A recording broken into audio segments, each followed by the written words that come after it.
Okay, I'd like to call to order the scheduled meeting of the Groveland Township Planning Commission. If you would all please rise and join me in the Pledge of Allegiance. I pledge allegiance to the flag of the United States of America and to the republic for which it stands, one nation, under God, indivisible, with liberty and justice for all.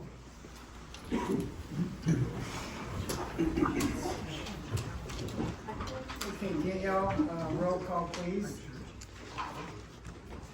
Jeff Hunzine, Here. Angela Willis, David Newbill, Here. Lynn Shank, Yes, ma'am. Keith Wiederholt, Here. Mike Donlin, Here. Dan Crimmins.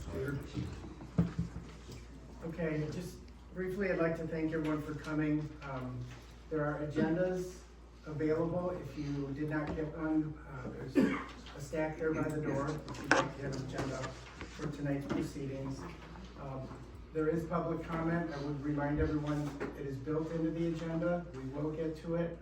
We have some other township business to tend to first, but everyone will be given time to speak when that time is at hand, okay? So first, for my fellow commissioners would be the review of today's agenda. Can I make a motion we approve of today's agenda, For October 20th? Second. all in favor? Aye. Any opposed? Okay, the agenda is admitted or approved. First item then would be next item would be the approval of the minutes from our last scheduled meeting on September 15, 2025. Those minutes were included with the packet for tonight's meeting. I reviewed them. I only have one substantive comment, Danielle, and Okay. that's at page, I guess it would be page 4. You had bullet points under the October 20th agenda, first being Tamarack, Hermelin Village, second being mining permits. I think the third should be the Best Wire Board. Instead of a sub-point of the mining permits discussion, it should be, are you following me? No. Page 4 of the minutes, unapproved, from September 15th. Okay. The Best Wire Board should be its own dedicated bullet point. Oh, okay, yes, I see that. Okay, Just so that is denoted as a separate. okay. Anything else from anyone else?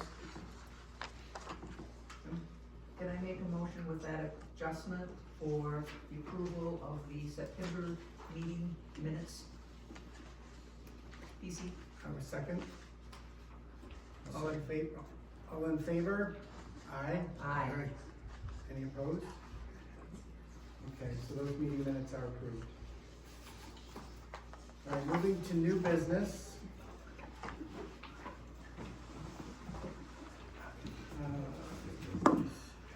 We have the site plan approval for Hermelin Village, Tamarack. Are there individuals from Tamarack here tonight? Your Yes, name? Scott Barr, Okay. property director. Okay, so Scott, we had some documents included with the packet for tonight regarding site plan approval. Just for purposes of clarification with regard to what was identified as an irregularity in the township consultant reports, this is for 4 new structures? Or It's is for this- 3 new structures and 1 addition. Okay. And the addition is to the bathhouse? Correct. Okay, so you're proposing, or the site plan would speak to a new lodge, New lodge, 2 2 additional cabins. cabins, Yep. and then a further addition to the bathhouse. Correct. And a demo of 1 cabin and the existing lodge and existing staff cabin. So we're demoing 3 buildings. Okay. So I guess just kind of go through if anyone else has other suggestion.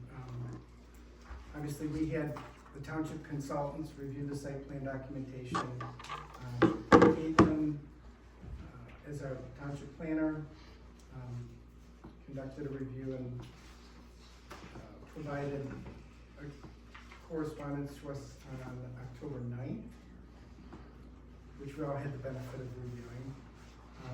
As I saw Caitlin's review and her assessment, there's just two kind of needed items, one being the legal description for the property, easily reconcilable, I would assume. And the other being a notation on SD3.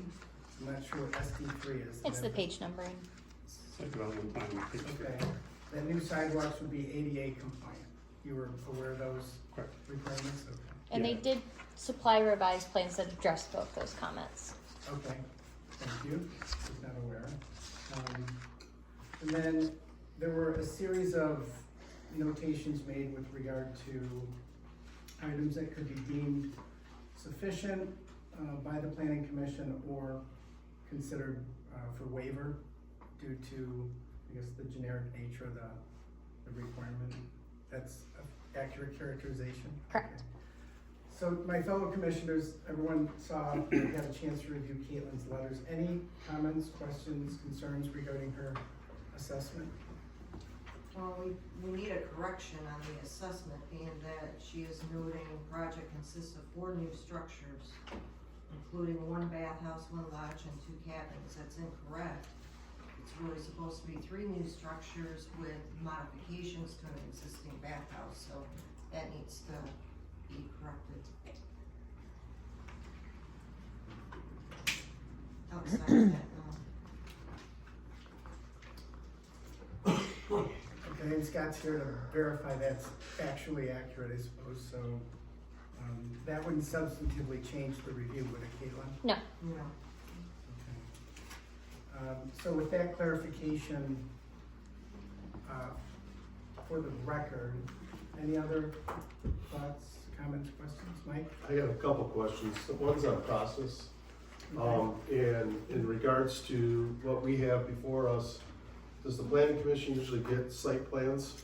Because what we had in our packet did not have a site plan, so I couldn't see what buildings were being proposed for removal, new or anything like that. I just had the consultant letters go off of both the engineer and planning and stuff, and all we have is like an overview map showing highlighted parking areas. The other question is, that's one question. So do we usually get site plans as part of our packets, a PDF of the site plans? The original site plan's located in my office. Anyone can come and look at it if they want. The site plans were emailed separately, but I don't think you were on the board at that point. Oh, So you probably didn't get a copy of them. well, that explains a lot. Yes.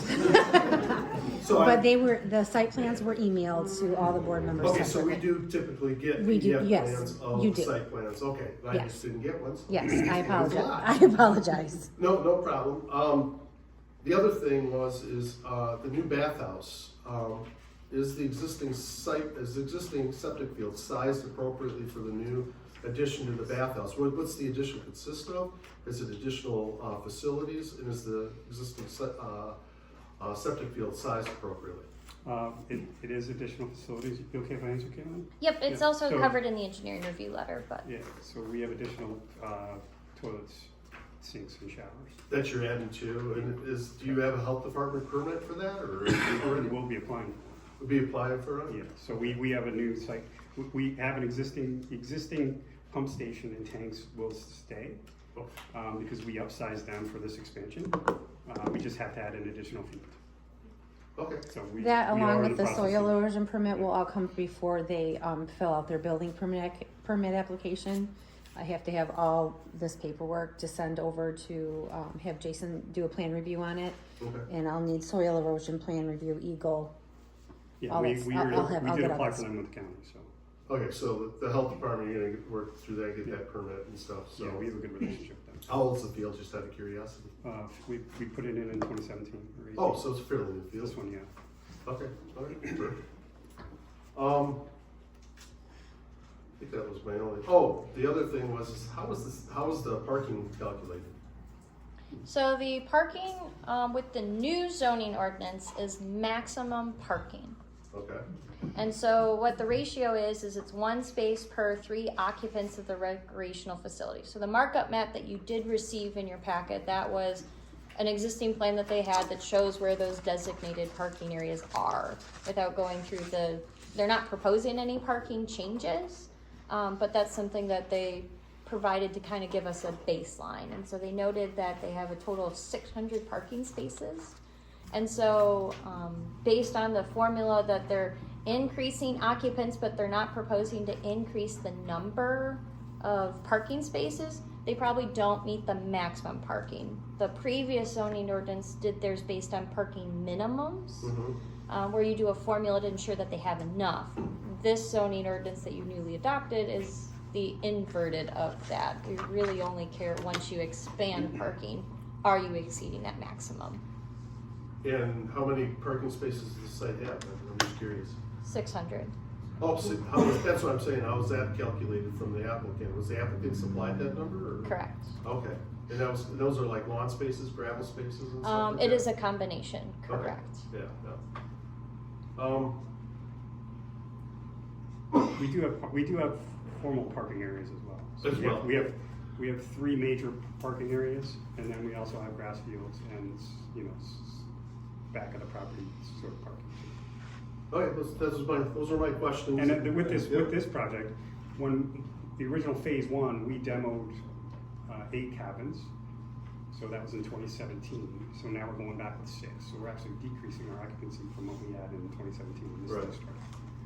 Yeah, the only concern I have is the septic field sizes and making Yeah. sure that that's appropriately sized when you get your permit for it. Yeah, for That's sure. Every time. the only condition that I would probably recommend putting on there, just to make sure we got those permits.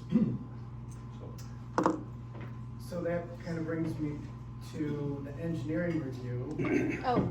The other thing on the planning one is regarding exterior lighting. So under zoning ordinance additions, one of the components that they're proposing, and there were pictures put in your packet, is the proposed wall-mounted lighting fixtures. And so it's required to be downward facing and shielded. As you can see in your packet, they wouldn't traditionally probably fit that definition. They are what you would consider a standard residential light, where it comes down, it has the faucet, and then there's caging around it and you can see it. It's consistent with the other cabins that they already have located there. This isn't located near a property line. There is a provision in the Planning Commission that gives you the ability to waive otherwise the downward facing screened lighting, presuming that it is consistent with the character of that area. So we would want at least it noted that that was your general consensus, that you agreed that with the waiver for the exterior lighting. quick question on that lighting. I'm not familiar with the site plan. How far away are those places, the buildings from a property line? Because, I mean, the intent of the ordinance is to prevent light spillage onto neighboring properties, right? Yep. So, You're and that's. you're hundreds of feet. I figured as much. I wanted to ask the question. so. Yeah, hundreds of feet in dense vegetation. It's in the dead center of 1,000 acres. I live adjacent to it, so. Yeah, so it's right in the middle. Yep, so, okay. But it's just one of those nuances with the zoning code. So Yep. that was the only thing that we're looking for. At least you can decide to have it as a separate motion. You include it in your motion, or you can have a general consensus, whichever you'd like to do. You just need consensus with regard to waiver of the exterior lighting proposal. Correct. Or you can word it as what is provided is considered sufficient to satisfying 5.4. Yeah, and these are all common questions. We do a series of these every year, like we demo older cabins and refresh them practically every year since I've been there 10 years. And the same questions come up: lighting, parking, signage. So that's the fixture on the screen. So What's the anticipated increase number of people or kids that are gonna be, With this, yes, 16. 16? Yeah, but it's still down from what we had in 2017. So we're down. Okay. We're down So you're 36 still- total. That was my other question, is it still relatively down from a few years back? Yeah, we don't. I mean, for us, we don't typically plan on adding more. Okay, We just rebuild the older ones that are, rotting out and falling Yeah. apart, so. Yeah, replacing, updating. Pretty much, yeah, unless we do, like last year we did a medical housing facility. Okay. So I, some of you guys were on that plan review last Yep. winter, so, we may add some that way, but it's Okay. it's small. It's now 16 kids, but it's down how many? From before, so we're down 36 total from 2017. With this increase of 12, or 16, sorry. Thank you. Because we went from 8 to 6 cabins. So just to kind of button up the exterior lighting, I would ask my fellow commissioners, does anyone have or take issue with the notion of waiving the exterior lighting requirement, given what Caitlin and Mr. Barr has indicated? No, you're so far away from the property lines. So there's our consensus. So the general consensus is what is provided is considered efficient? Correct. I mean, we could call the neighbor, but I'm actually the neighbor of all the other parcels around. So then just briefly with regard to the engineering review, Mr. Giudice is not here tonight. No, he's not. However, he did provide his written review and recommendations Correct. to the planning commission in a letter dated October 1st. Mike, hopefully you got a benefit of reviewing that. Was that included with your packet? Yeah, the both letters, both the salt letters are there. Okay, good. I just didn't have the whole site plan, so I kind of was, that was the only thing. Gotcha, okay. So he went through, looked at water and sanitary facilities, stormwater management, soil erosion, grading, paving. He did reference all of the requisite permitting from, appropriate authorities that would be required here. His recommendation is site approval, or site plan approval. Any thoughts, questions, or concerns on Tim's review? I would just add the health department, some county health department permit requirement. Discount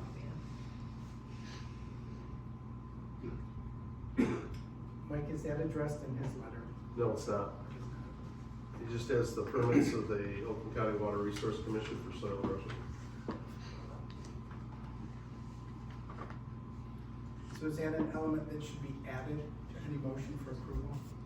If you wanted to, you can add it as a condition. It is gonna be required by the next step in the process for building code, with the township, that they're going to check that that's there. But if you wanted to add it as a condition, it's gonna happen anyway. Okay, so we don't need to. You don't have to, but you can if you'd like. If it's baked into the process, I don't know. It's noted in the minutes as well, so. Correct. Any problem with that? No? Nope. Okay, any other questions or discussion pertaining to Tamarack's site plan review application?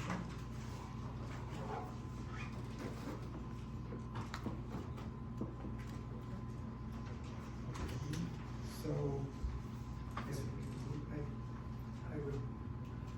I would welcome that, yes. I move we approve the site plan for the village at Tamarack SP 25-0004 as it is in compliant coordinates to the ordinance requirements upon the recommendation of the township consultants, sorry.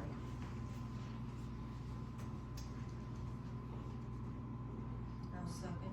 Well, do we have to note the consensus with regard to waiver of the lighting requirement? No? If you want to add for the motion, you can, but it was already noted earlier. Very good. I'll second. Okay, do we need a roll call vote for this? No? General, all in favor. Okay, all in favor of the motion to approve? Aye. Any opposed? Okay. Site plan approval is granted. Mr. Barr, thank you for coming and for your information. Yeah, thank you. You can leave, run while you can. I'm going.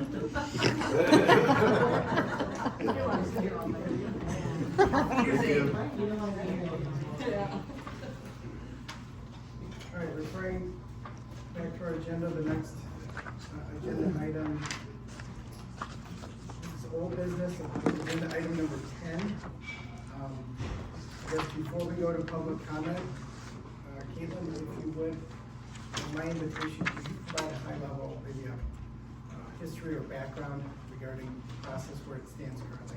Yep, so as far as the BESS or WIO is generally known, that's going to be discussed by the Planning Commission. About a year ago, with a different consultant, you started the project of reviewing material and providing regulation to control the battery energy storage facilities. Through several different months, you talked to some different topical experts. So at the University of Michigan, they had an individual that came to several meetings. Vesper is a potential applicant that also came and provided some commentary. Members of the public provided commentary that was reviewed. There were several different subcommittee meetings. The Planning Commission then held your public hearing on the proposed text amendment. You then recommended the version to then take action with the Township Board. Pending that meeting, that is essentially where you have draft A that was provided to the Township Board. Upon further review, you did have an election during that time, I believe, and then Supervisor Scramton, as well as the fire chief, had provided some additional edits, which is where we get to draft B. A letter was drafted to the potential Township Board around July to potentially go forth the agenda. In review of that commentary, it was considered to be sufficient, in which then they wanted to potentially send it back to the Planning Commission. And so then what happened in the meantime is there's been some additional, correct me if I'm wrong, some training and things of that nature that took place. The fire department had some additional rounds of edits, which is where in your packet tonight you have a draft C. So I apologize for all the different versions, but that's why we're trying to just note when people are making proposed changes and tracking it that way. So what I'll do in a short moment is go through draft C, which is in front of us tonight. Just quickly mention those different changes. One of the things you will note with this current document is that it is an ordinance form. So the previous working version that we had was more of a zoning ordinance option where we didn't include kind of some legality kind of language. So those are some not content changes on regulation, but just formatting and some legal components associated around that language. This is really triggered by the PA 233 Public Act that made it so then jurisdictions, there's a state process regarding battery energy facilities, commercial wind, commercial solar. And so we're responding to that potential interest as the Planning Commission goes through this process. So in front of us, the different notations, I'll go quickly through this. There were no proposed changes to the definitions. I'm also showing on the screen directly if you wanted to follow along. I can try to blow that up so members of the public can more easily see it. There were no proposed changes to definitions. One of the more fundamental proposed changes is changing the zoning districts this could be considered allowed in. So the previous draft the Planning Commission looked at, it talked about it being in our agricultural zoning district. And so what the proposed change was is to make it so it's only allowed in our industrial zoning district. So that'll be up for discussion tonight. It was also discussed to change the minimum lot sizes for an establishment for BESS from 50 acres to 40 acres. There were some setback proposed changes from 650 feet from the property line for occupied dwelling units to be 300. From property lines that are non-participating, those are properties that do not get financial compensation as part of being involved in this project. Instead of it being 100 feet, it was changed to 50 feet. And then the right-of-way setback was changed from 100 feet potentially to 50. And again, these are options. You can choose to accept or deny those when we get to that portion.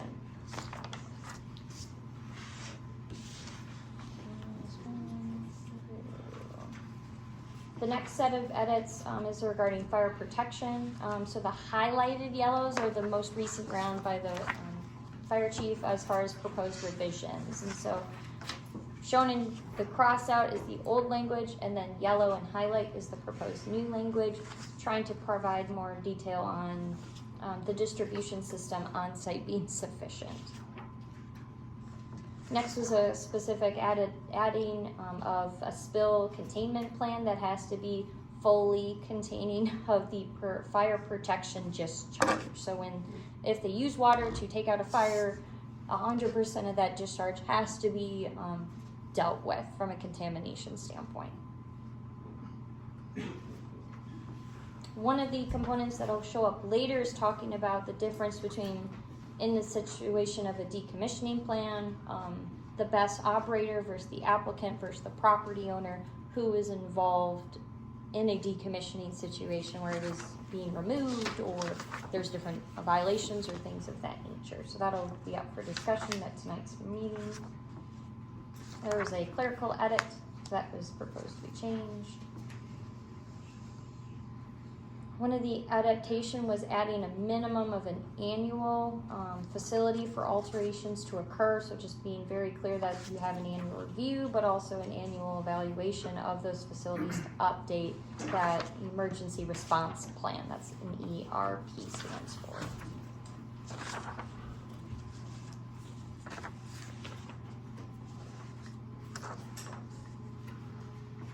One of the other components was proposed, was talking about not only referencing the national standards, which is the NFPA 855 regarding the battery storage facility and its best practices on a mediation plan, but also making sure that we have best practices as determined by our local fire department based on our evaluation of the best technology, as standards sometimes lag. This is a catch-all that was put in so that way we could evaluate that. Another component is that the best operator is going to provide a safety and monitoring report. This is going to be provided or proposed to be provided on a quarterly basis for the first 3 years of the facility. Once there's the 4th year of the facility, it would be a biannual report. Now, how the language is written is that the township would develop what information we are looking for them to provide in this monitoring packet. And so that's something that the township would develop and the applicant would fill out to ensure we're getting the information we're looking for from a monitoring safety standpoint. As I alluded to earlier, there's up for discussion tonight is talking about who is involved in the decommissioning and removal of a BEST after it is lived its life. And so right now what the current language is listed is it's the property owner, it's the applicant, and the developer and the operator. So everybody is pretty much what we listed.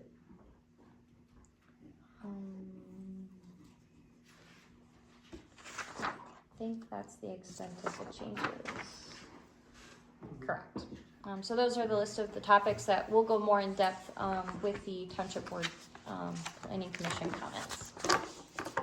Okay, Caitlin, thank you. As I'm inclined to do, sometimes I like to just step back and look at things from a broad view. So just generally for the benefit, for the sake of, I guess, transparency,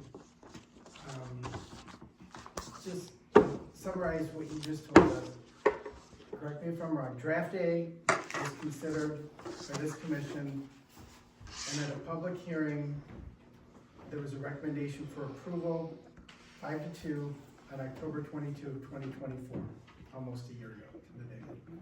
Draft C has now come back due to some potentially significant changes that have now been proposed, as you cited the reasons for those changes. And for us tonight, Draft C is a proposed YO. We do not have an ordinance. This is a proposal for a workable and compatible ordinance that we are debating the merits of. It's not yet been approved, so our current task before us is to consider the proposed changes for incorporation and recommendation of some manner to the Township Board, correct? Correct. All right, thank you. Before we go to public comment, Angela, you wanted to say something? Yeah, thank you. As you know, I was a part of all of this last year, was a part of the work group that was together with WIO. And things have progressed, there's been drafts, different changes. And I know I wasn't at the meeting last month, but it also gave me time to reflect on the WIO. And at least my point of view in terms of the path moving forward. I wanna bring up two important points, at least for me. The first one is our purpose is to protect health, safety, and well-being in the community, first and foremost. The technology has not progressed enough to ensure that there is a significant, limited exposure to risk when it comes to health and safety. Period. It doesn't matter if you're a fire chief, if you're someone that's a techie, we don't have the right folks in this township to be able to ensure that we have a wire in place that's bulletproof to ensure health and safety in this community. My second point I want to bring up, we have been talking about the master plan, and we have had discussions about realigning that master plan to better align what we think the goal of this community is, and that is to embrace country living. Best does not do that. So based on those 2 points, and I apologize for folks that have done a lot of work. I apologize to the supervisor, I apologize to the planner for going through and making these iterations and working hard on these drafts. But I'm here today to make a motion to dissolve the WILE.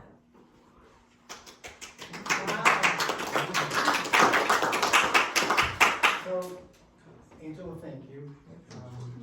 Obviously, your opinion matters. We have a commission of 7. You can't do a motion right now, though, that's under public comment, so. Correct, so I was That's just, fine, Caitlin, I was just gonna point that out. we'll withdraw that and save it for later. Yep. That we have folks here that are invested in the outcome, just as are we.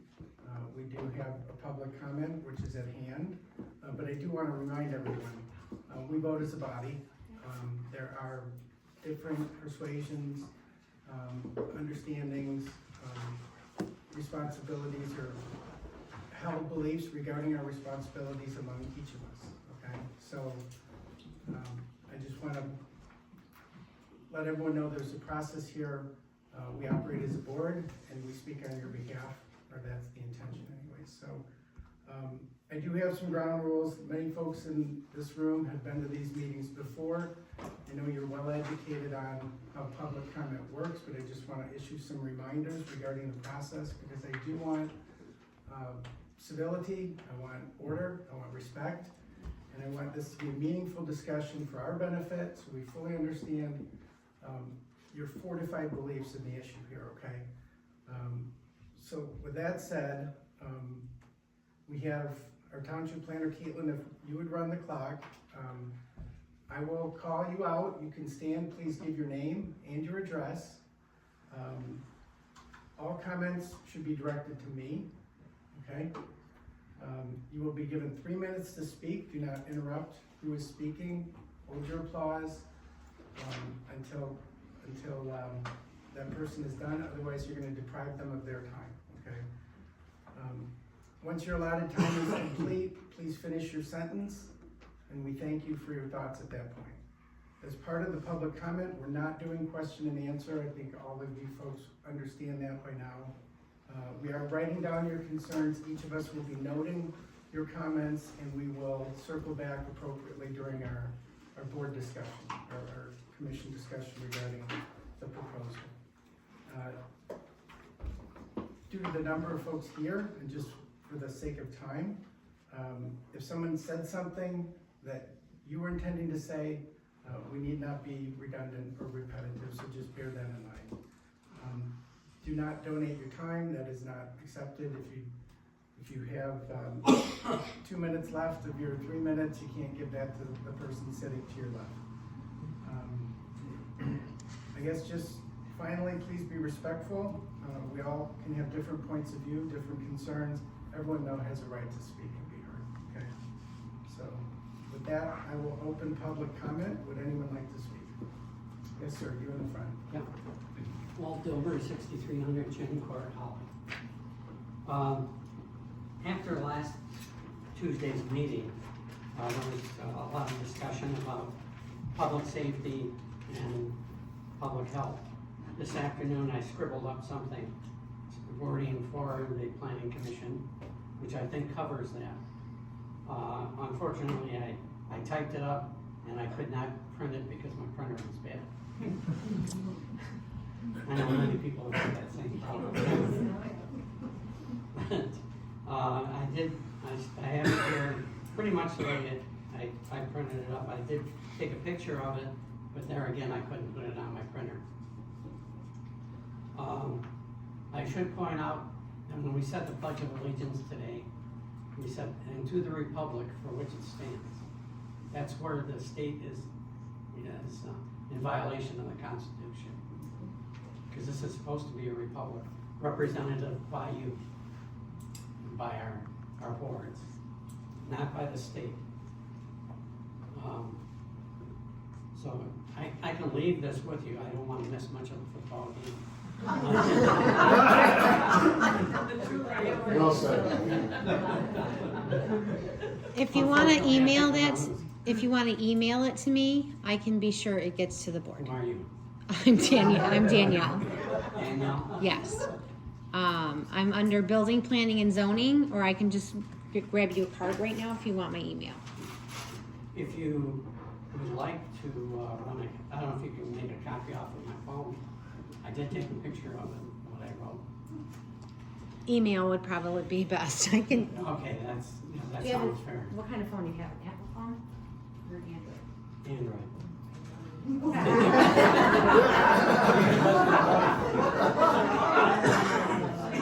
So can I ask, what is your name? Walt Dilber, D-I-L-B-E-R. D-I-L-B-E-R, former Macomb County Commissioner. Yeah. It's very similar. There may be a couple of words that are different. Sure. Okay. Okay, thank you, I Mr. think Gilbert. that covers pretty much everything that Angela had mentioned. If the board feels that there's public safety or public health are involved, they can ask the township board to have an election or a public hearing. Have the cost of the applicant. If it's illegal for the applicant to pay, we can have it at the next general election. That's pretty much what that says. Thank you. Thank you, Mr. Gilbert. Would anyone, yes, Teresa? Teresa Bills, 4163 McGinnis. I'm here as a resident today. So, first of all, I do want to say thank you to all of you because I know you're putting in a lot of time and effort to try to make sure that you're doing this right. So, my comment is, I think we should have, if we're going to do this, we should have one ordinance, and that ordinance should not be tailored to any specific piece of property, company, situation, type of energy. It should cover anything and everything that could possibly come, and it should state exactly what we want, not what we think the company would be okay with. I know that that means it's going to be more restrictive than what the state will allow, but that's our choice. And if that means that the company has to go to the state because they just can't work with us, well, then that's what they have to do. I still think they'd rather work with us, but if they can't, because they can't adhere to whatever we put together, that's up to them. And I think we need to be very, very specific. And it not only does it have to work with industrial solar, wind, and BESS, but it all should take into account the fact that small modular nuclear reactors are not just futuristic thoughts, they are actually being installed, at nuclear power plants. But I'm just saying, 5 years down the line, we're gonna be talking about some different stuff, right? And some of you have worked on this for a very long time, and others of you are new to the process. But I would stress that We are not in a hurry. I'm really tired of rushing things through. And I would encourage you to please take your time, as much time as needed, and then some. Okay? I think that's everything I wanted to say. Thank you for your time. Yes, Hi, Jim Kaminsky, 959 Maple in Groveland Township. In addition to what Teresa said, which was very, very great, I would also propose that we also think about maybe some creative solutions we could do. If willing, why don't we all just get together and buy the property back from Vesper? It would probably take it back. We could turn into something fun like a driving range. We call it the Go Best. But you know, I know this is a law that's written into place to make it easier for them. But if we're gonna put the WIO as hard it is as it is, make it easy for them as possible to give it back to us. Why not just do it? It doesn't have to be a complete legal procedure. Now, I don't know if you can comment, you can say, well, no township can't own something like that. That's fine, but if there's something we can do where it might benefit everybody, turn it into a great park, I mean, that would be great. That'd be great for all of us. So instead of having just a legal solution, I mean, if there's something else we can do, we'd like to know. thank you for your comment. Yep. Would anyone like to speak next? Yes, sir, you?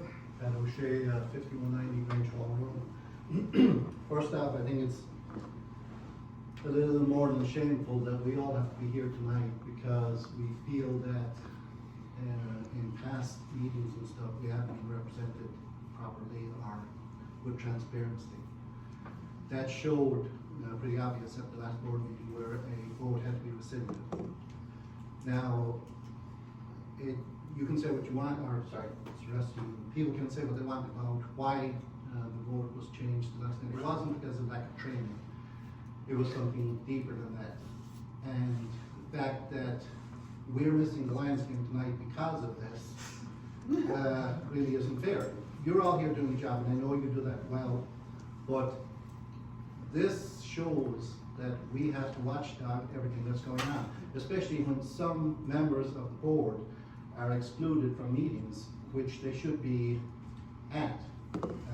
That's not right. You're represented by all the trustees, all boards. I know that's not planning here, but one question is, if Tamarack had to show a site plan and everything tonight, and you were very in-depth with that, why is it that Vesper didn't have to show any kind of site plan for the, for the last lease agreement that was being signed? That's not right. It should be, and also it should be that people in the township that are writing this WIO, people that have a dog in the hunt, not somebody that doesn't live in the township. This C, which may be one of D, E, and F, we don't know. But why aren't there people from the township residents having input in this? There are so many questions about that we all have, and maybe we're not as up on it as the planning commission and the board is, but we all have an input. We all have, like I said, a dog in the hunt. So give us that opportunity. Don't just, do things cloak and dagger and in the middle of the night and then bring stuff up that we all have to get ticked off about because we're only finding out about it afterwards. So many people in this township know nothing about what's going on. Know nothing. And that's not fair. Everybody knew about not having a rooster. Not half of the community knows about this. I sure as hell brought a lot more roosters than the best. Thank you, Ben. Anyone else? Yes, sir, you? Yeah, Jeff Insco, 10501 Oak Hill Road. Just want to second Commissioner Willis on setting this WIO aside, that it's reactive. And circumstances, I think, in some ways dictated that. But I think, and also, though, just related to the master plan, which I think in lots of ways is not a very forward-looking document. 2021, evidently, PA 233 certainly wasn't on anybody's radar, but renewable energy plans and maybe even data centers could have. But all that stuff's coming down the pipe one way or the other. And, the township needs a holistic plan to be able to deal with that. And this doesn't do that. This is just one little sort of piecemeal thing that was a reaction to Vesper.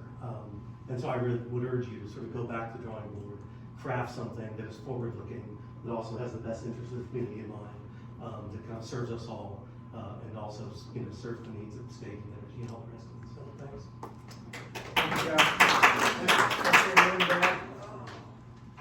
Greg Smith, 7015 East Holly Road. I guess my comment would be, knowing that we're looking back at Site A now instead of Site B. Site B is off the table. But Site A is a property owned by somebody that lives in another city. It's basically landlocked. Nobody can get to it without easement from other property owners, if I'm not mistaken. But it should also be zoned as agricultural / residential, if I'm not mistaken. Why change the zoning to industrial? I mean, it shouldn't have to be to put an industrial site there, it doesn't have to be, I'm making it a question, I'm trying not to make it a question. To put an industrial site there, it has to be rezoned as an industrial site. If you kept it residential / agricultural, you can't build there. I guess so, that's. Okay, thank you, Craig. Anyone else? Yes, sir, you. Tom Phillips, Tucker Road. A few things. When I saw the 12 volt up there are residential systems that are for one home only, that are 48 volt available right now. And I don't know, it may be higher later. I would hope when you write this that there's exceptions for tiny systems that to save copper wire are higher voltage.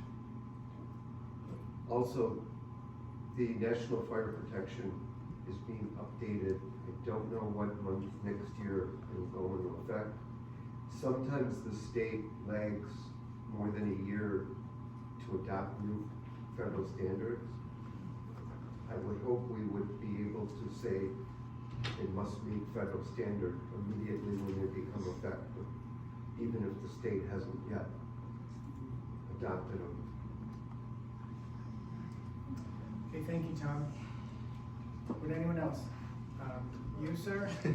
Wayne Ponton, 7181 Perryville Road. It's a couple of small things. At first, I know you talked about like frontage and offsets and things, and I guess without asking a question, who would monitor that sort of thing? Because I mean, it's an example of the off-road park. We were told we weren't going to see anything from the road. It was all going to be trees and natural stuff. Nothing's been done. They planted a few trees, they're all dead. That's my first comment. My second one, the major one is, you know, I'm still trying to grasp around with this why, whether we're better with it or without it.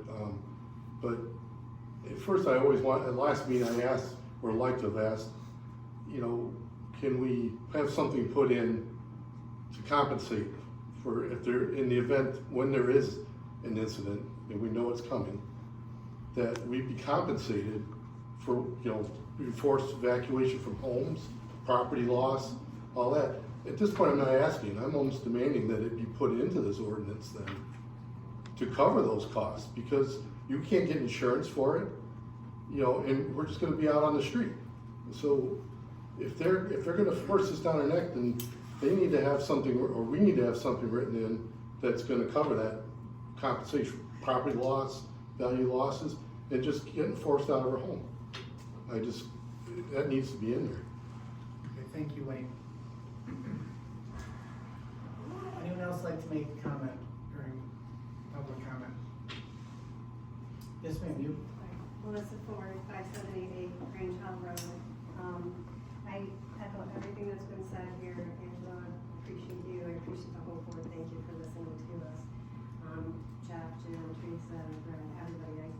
I don't want to repeat what they said because I agree with all of it. I don't know if you guys have all seen the Renewable Energy Academy online for the PA 2 through 3, 4 pathways, but this explains the credo, the why of all of that. I think we probably need a while because the renewables are coming, and so we need something that actually addresses some renewable energy that's going to come to this area. But it definitely needs to be super thoughtful, very protected, very stringent. I see with these bylaws that have been drafted, the A and B, they got less restrictive and less protective, and I don't understand why that happened, but regardless, I think with regard to best in our community, we make them go to the state, we fight this. I like Jim's idea. I mean, if we fight this with litigation, it could cost us $500,000.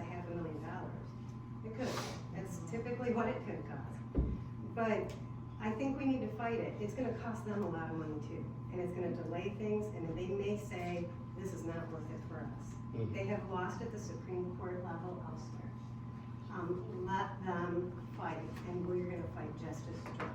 There's other things we can do with that property. There's other things we can do with that money. I loved your idea. Give them an easy out. I mean, give them easy out. So there's other ways we can do this. I like the thinking creatively, but I think we all just need to be together on it. So thank you. Thank you, Melissa.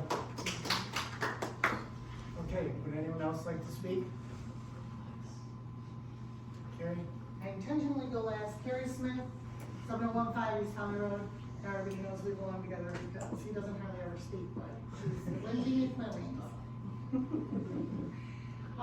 First and foremost, I've been here in almost every single meeting since June 3rd, 2024.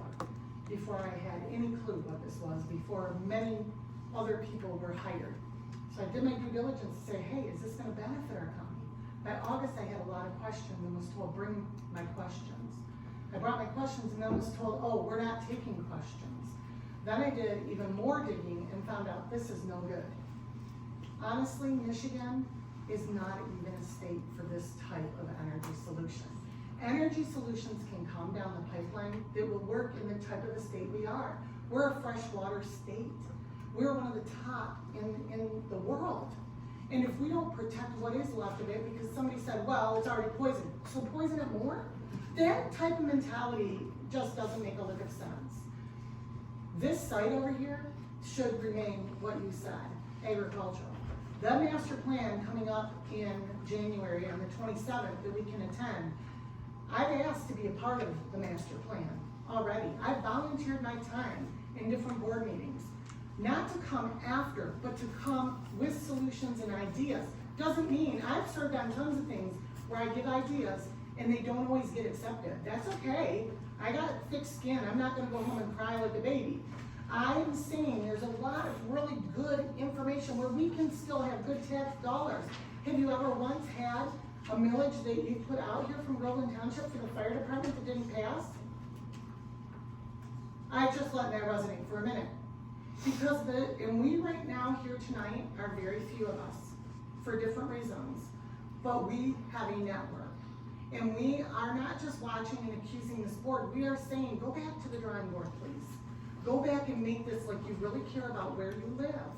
Go back and make sure, and for those of you that are newer, read those documents, read what we put in. Because the one night that E.J. Fike was sitting up there in the front, and there were members of this board that asked him questions, he got nervous. He was on his phone because you guys were listening to the residents. That's what needs to happen. Wade trim is paid by Groveland Township, Groveland Township's taxes paid Wade trim, et cetera, and we can just keep going. So the people who are paying their taxes are saying, this is what we want, this is where we want to live.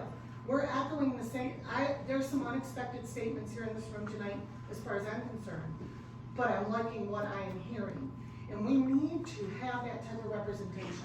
We need you, board, to do your due diligence to say, what do these people want? You know, it's first I've heard of the ORV park and trees at night, I get it. But we really need to make sure that we are doing what's necessary for the residents. I knew my time was about up. This is why I'm recording, so I can just get the first. I really do appreciate that you guys are trying to do what you can do. But if this goes to not a good representation, we have to just make it more known. And I really don't want to do that. I'd really rather have something ironclad.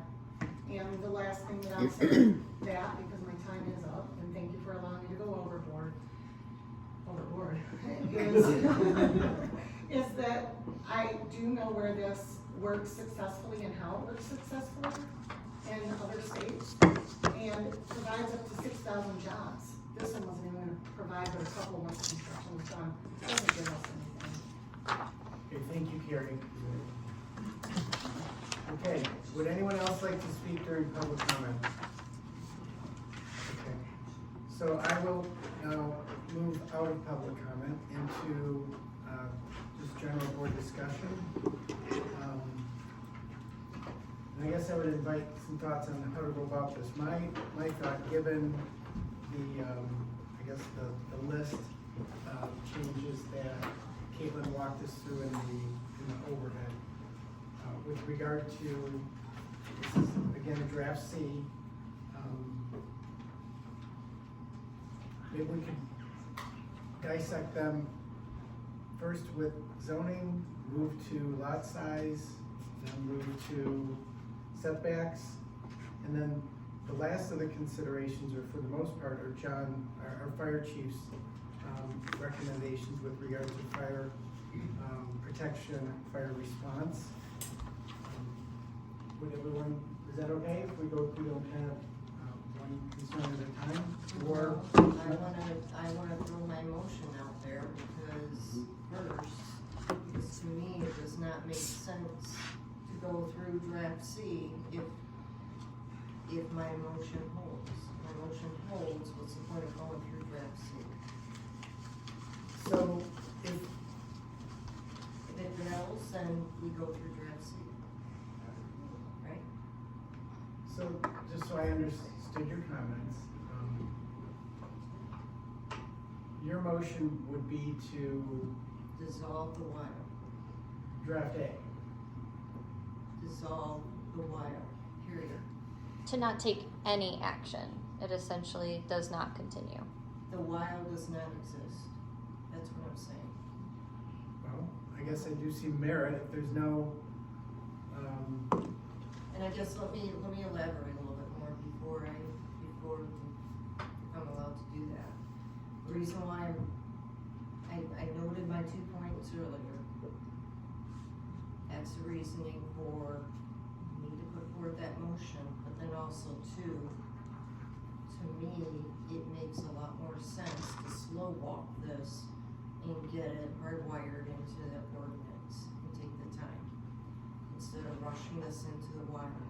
I've been doing some research, there has not been one company that has approached the state yet. So as far as I'm concerned, again, it's just my personal opinion, I'm willing to roll the dice and let them go to the state at this point.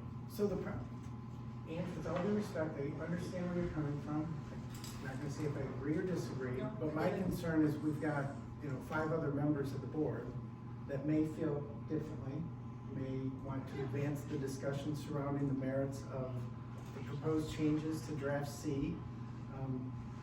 I just wanna make sure that we're not derailing the process here inadvisedly.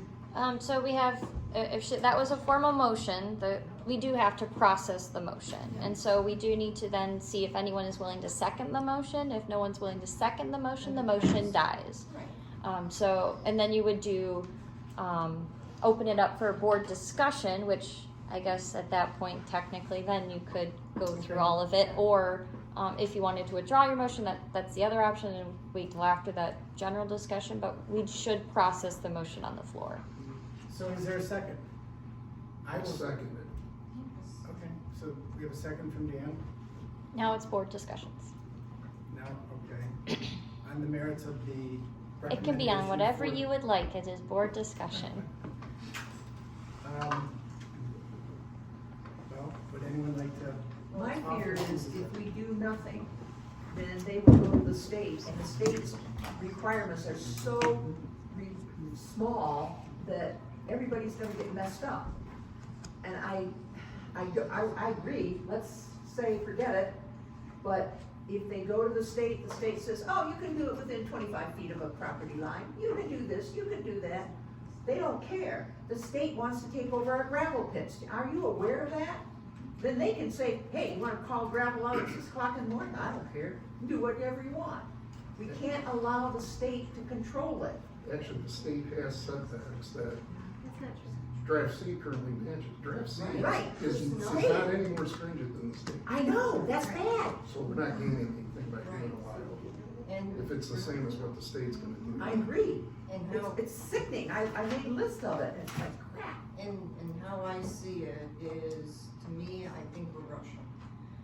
And I think everyone's running scared because of this whole state proposal thing, but we gotta remember two things. The legislature has changed, or not legislature, but the legislative arm of the state has changed recently. And quite frankly, I hate to say, when it comes to government, things move slowly. We've got an election coming up. There's a lot of things that are gonna be happening here, and at the end of the day, everyone's assuming that Vesper's gonna go run to the state. We don't know that. We really don't. And like I said, I've been researching online. No one has pulled the trigger to have the state step in yet. So, I don't know. To me, just my point of view,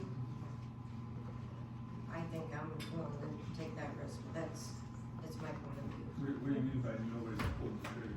No company? No company, nobody Everybody has wants to deal with the gone, townships? everything's gone quiet on this whole. So they're Well, it's only dealing been with a while for a townships. year, I wonder, right? yeah, but if I they're, don't know if Public that's a no. it's only been a We while. don't know what other townships are being poked at. I think she's just talking about this. Are other And I don't townships know the being answer. poked at? yeah, I think there is. There's one up in northern Michigan that's being poked at right now. Thought there was one south of us too, so it's happening. So I mean, like I said, I guess I'm not convinced that, I think if we knew circumstances were going to be evident where Vesper indeed was gonna go to the state, and the state indeed was gonna grant them permission to move forward, if that was a given, all right, then maybe I would consider the file, but right now, I don't see that. So, just for the purpose of gainful discussion, thank you, Angela. Lynn, thank you. Keith, you had some thoughts? This law has only been enacted for, well, it's 2 years, but it's only been in effect for not even a year yet. Right. But the process hasn't advanced to that point that anybody's done that yet, because Vesper is at the point where they had to declare the site. That was their deadline, so they did that a couple weeks ago, right, Kevin? They changed their site from from our leased property back to the private property. Nobody else is advanced beyond that point with lease or any of the other processes yet. To not have a WIO is gonna be irresponsible. Everybody else around us is doing them. Atlas has them, everybody's doing it. Because to not have it, to try to rush it later, if they're advancing with their project, they're not complying to anything that's in our WIO or anything that we want now, because they don't have to, because there is nothing. So if we don't have a WIO, what do we have? Thank you, Keith. Mike, thoughts? Well, being the new guy on this whole conversation here. Welcome. Yeah. I know, I have one question. Without, with the WIO, if you had a WIO, the state, the developers still go to the state if they felt that the WIO was too stringent, right? So they would be able to, say, nope, I don't like the WIO, I'm gonna go to the state and do whatever I want in the first place, right? So, I tend to lean towards not having a WIO, but then, you have the broad statement of the, wind, solar.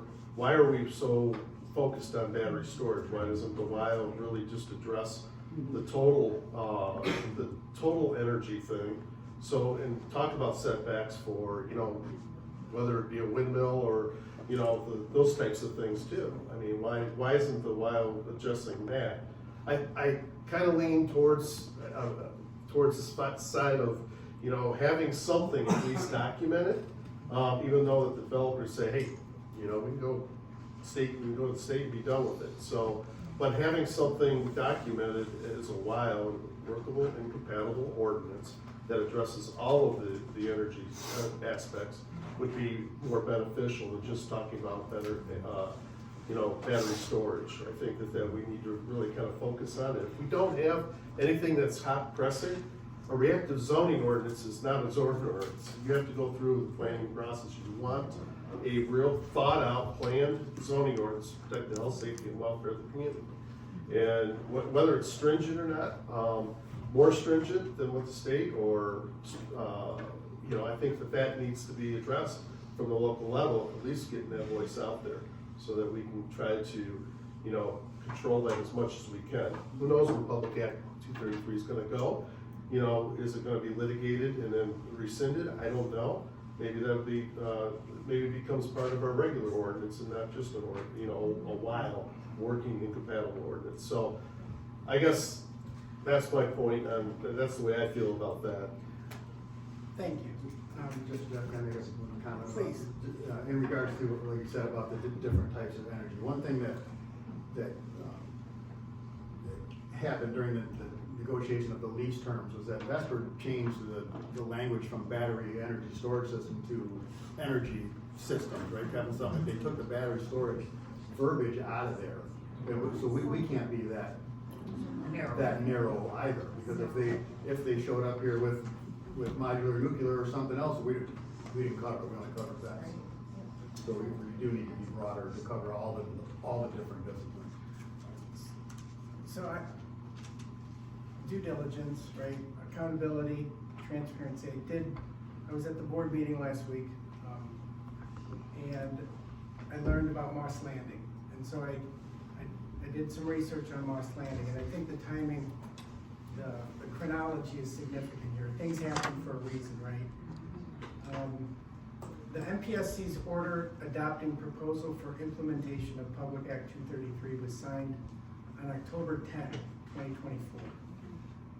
This body, Planning Commission, recommended approval to the Township Board only 12 days later, October 22nd, 2024. Within roughly 60 days of that, the Moss Landing facility caught fire. And it has been declared as one of the most destructive, if not the most destructive battery fire in our history. Local control versus state level, you know, experience. Hear out what I'm going to say here. In response to Moss Landing, the California State Legislature passed a law designed to prevent a repeat occurrence of what occurred. In doing so, they noted that Moss Landing was developed through local planning. So the law was designed, the new law that they enacted this year was designed to provide guidance from the state. Instead of leaving everything to local jurisdictions, which may be reviewing a large battery project for the first time, California's law now requires developers to collaborate with first responders on emergency plans. Developers must also consult with fire authorities to inspect fire suppression systems prior to launching commercial operations. These collaborative requirements codify an industry best practice to ensure early outreach to fire resources, or fire prevention resources. California also adopted statewide the NFPA standard for battery safety. I don't know if Michigan has also done the same, but any reference, as this gentleman during public comment noted, the NFPA will be updated in the coming year. The 2020 census reported the population of Moss Landing to be 237 people. So I think that's significant as far as my review and due diligence. I mean, I invite other comments, but well, I am doing my research to try to catch up because I missed all the fun you guys had last year. I came across that New York State and some of their experiences where, and I'll read the first paragraph. The title of this document is New York State Interagency Fire Safety Working Group, and it was focused on battery energy storage. So first sentence, it is following a series of fires at 3 battery energy storage systems, locations across the New York State. Governor Hochul convened a working group to address these safety concerns, and they published this last summer. But they're going to what Angela said, there's a a lot of expertise, and maybe our state's a little further behind these other states. And they made a bunch of proposals to address this issue, which at a minimum would have, I would say, have to go into any type of wild review. But the other thing is they have some additional, like, future things. So I think they're still figuring it out, and they're ahead of us. And that's where I agree that maybe we're not able to capture all this. We don't have the experience these guys do. We certainly should have used what New York and California have learned if we're gonna proceed with this, but, or we let the state and their expertise into it. Both states have socialist governors. What's that? Both states have socialist governors. And so do we. You know, I do. I asked, have a roll call vote. And let me be clear too, I mean, I solve the bio, I need to solve this bio.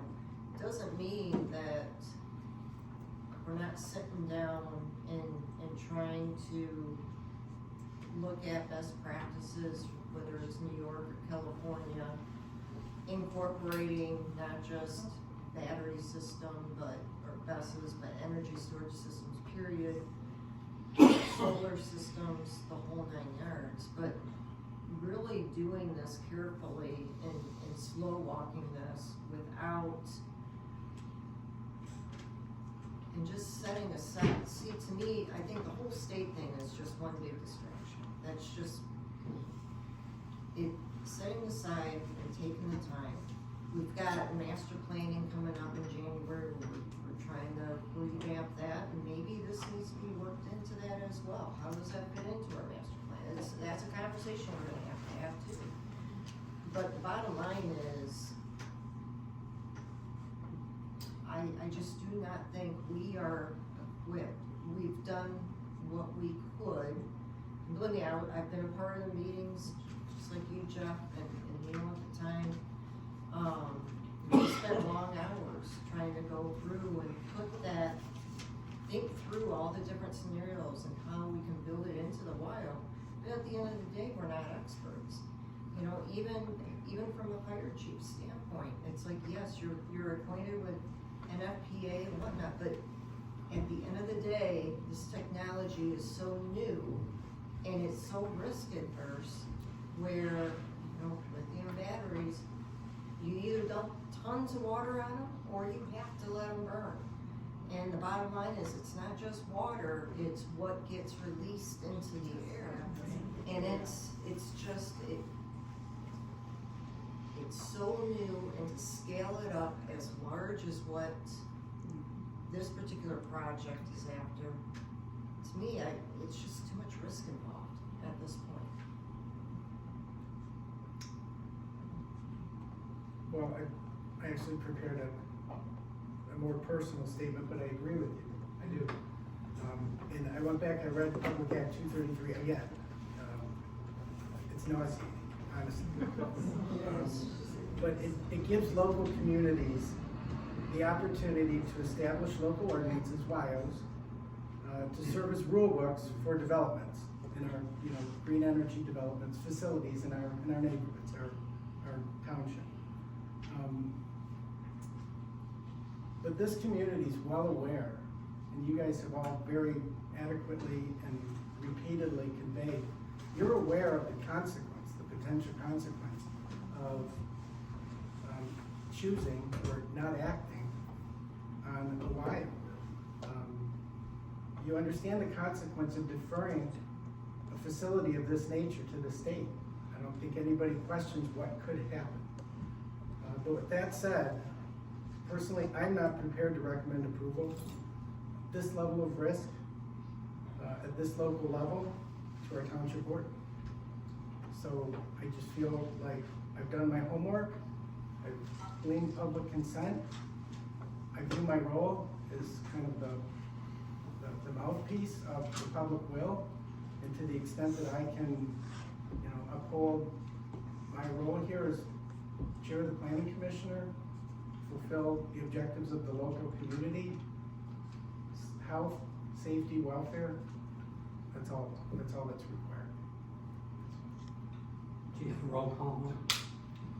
Well, is there any other discussion before we go to a vote on the motion that has been made and seconded?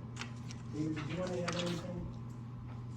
I thought for a long time that we don't have the expertise that the state has. And as you said, we have elections coming up and we flipped the House on the last vote, didn't we? In the State House. I thought you were talking about the commission. We do have new members. We have three. The body that can overturn HB 233.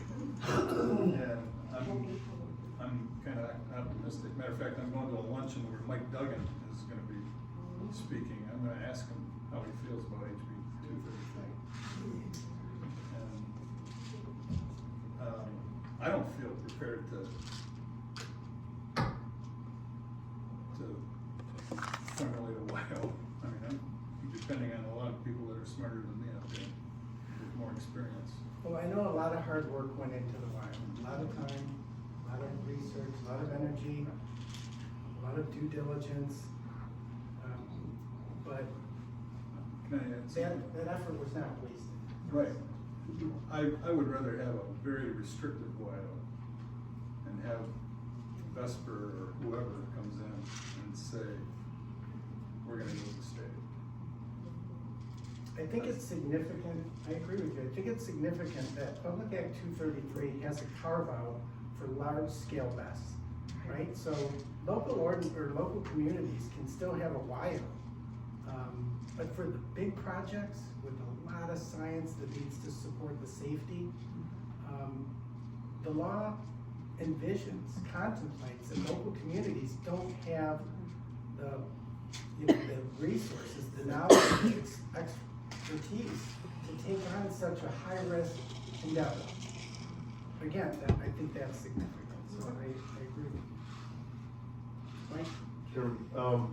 So the motion on the floor is to rescind the WIO completely. So end of discussion on the WIO and just let it go. So that's the motion that I understand.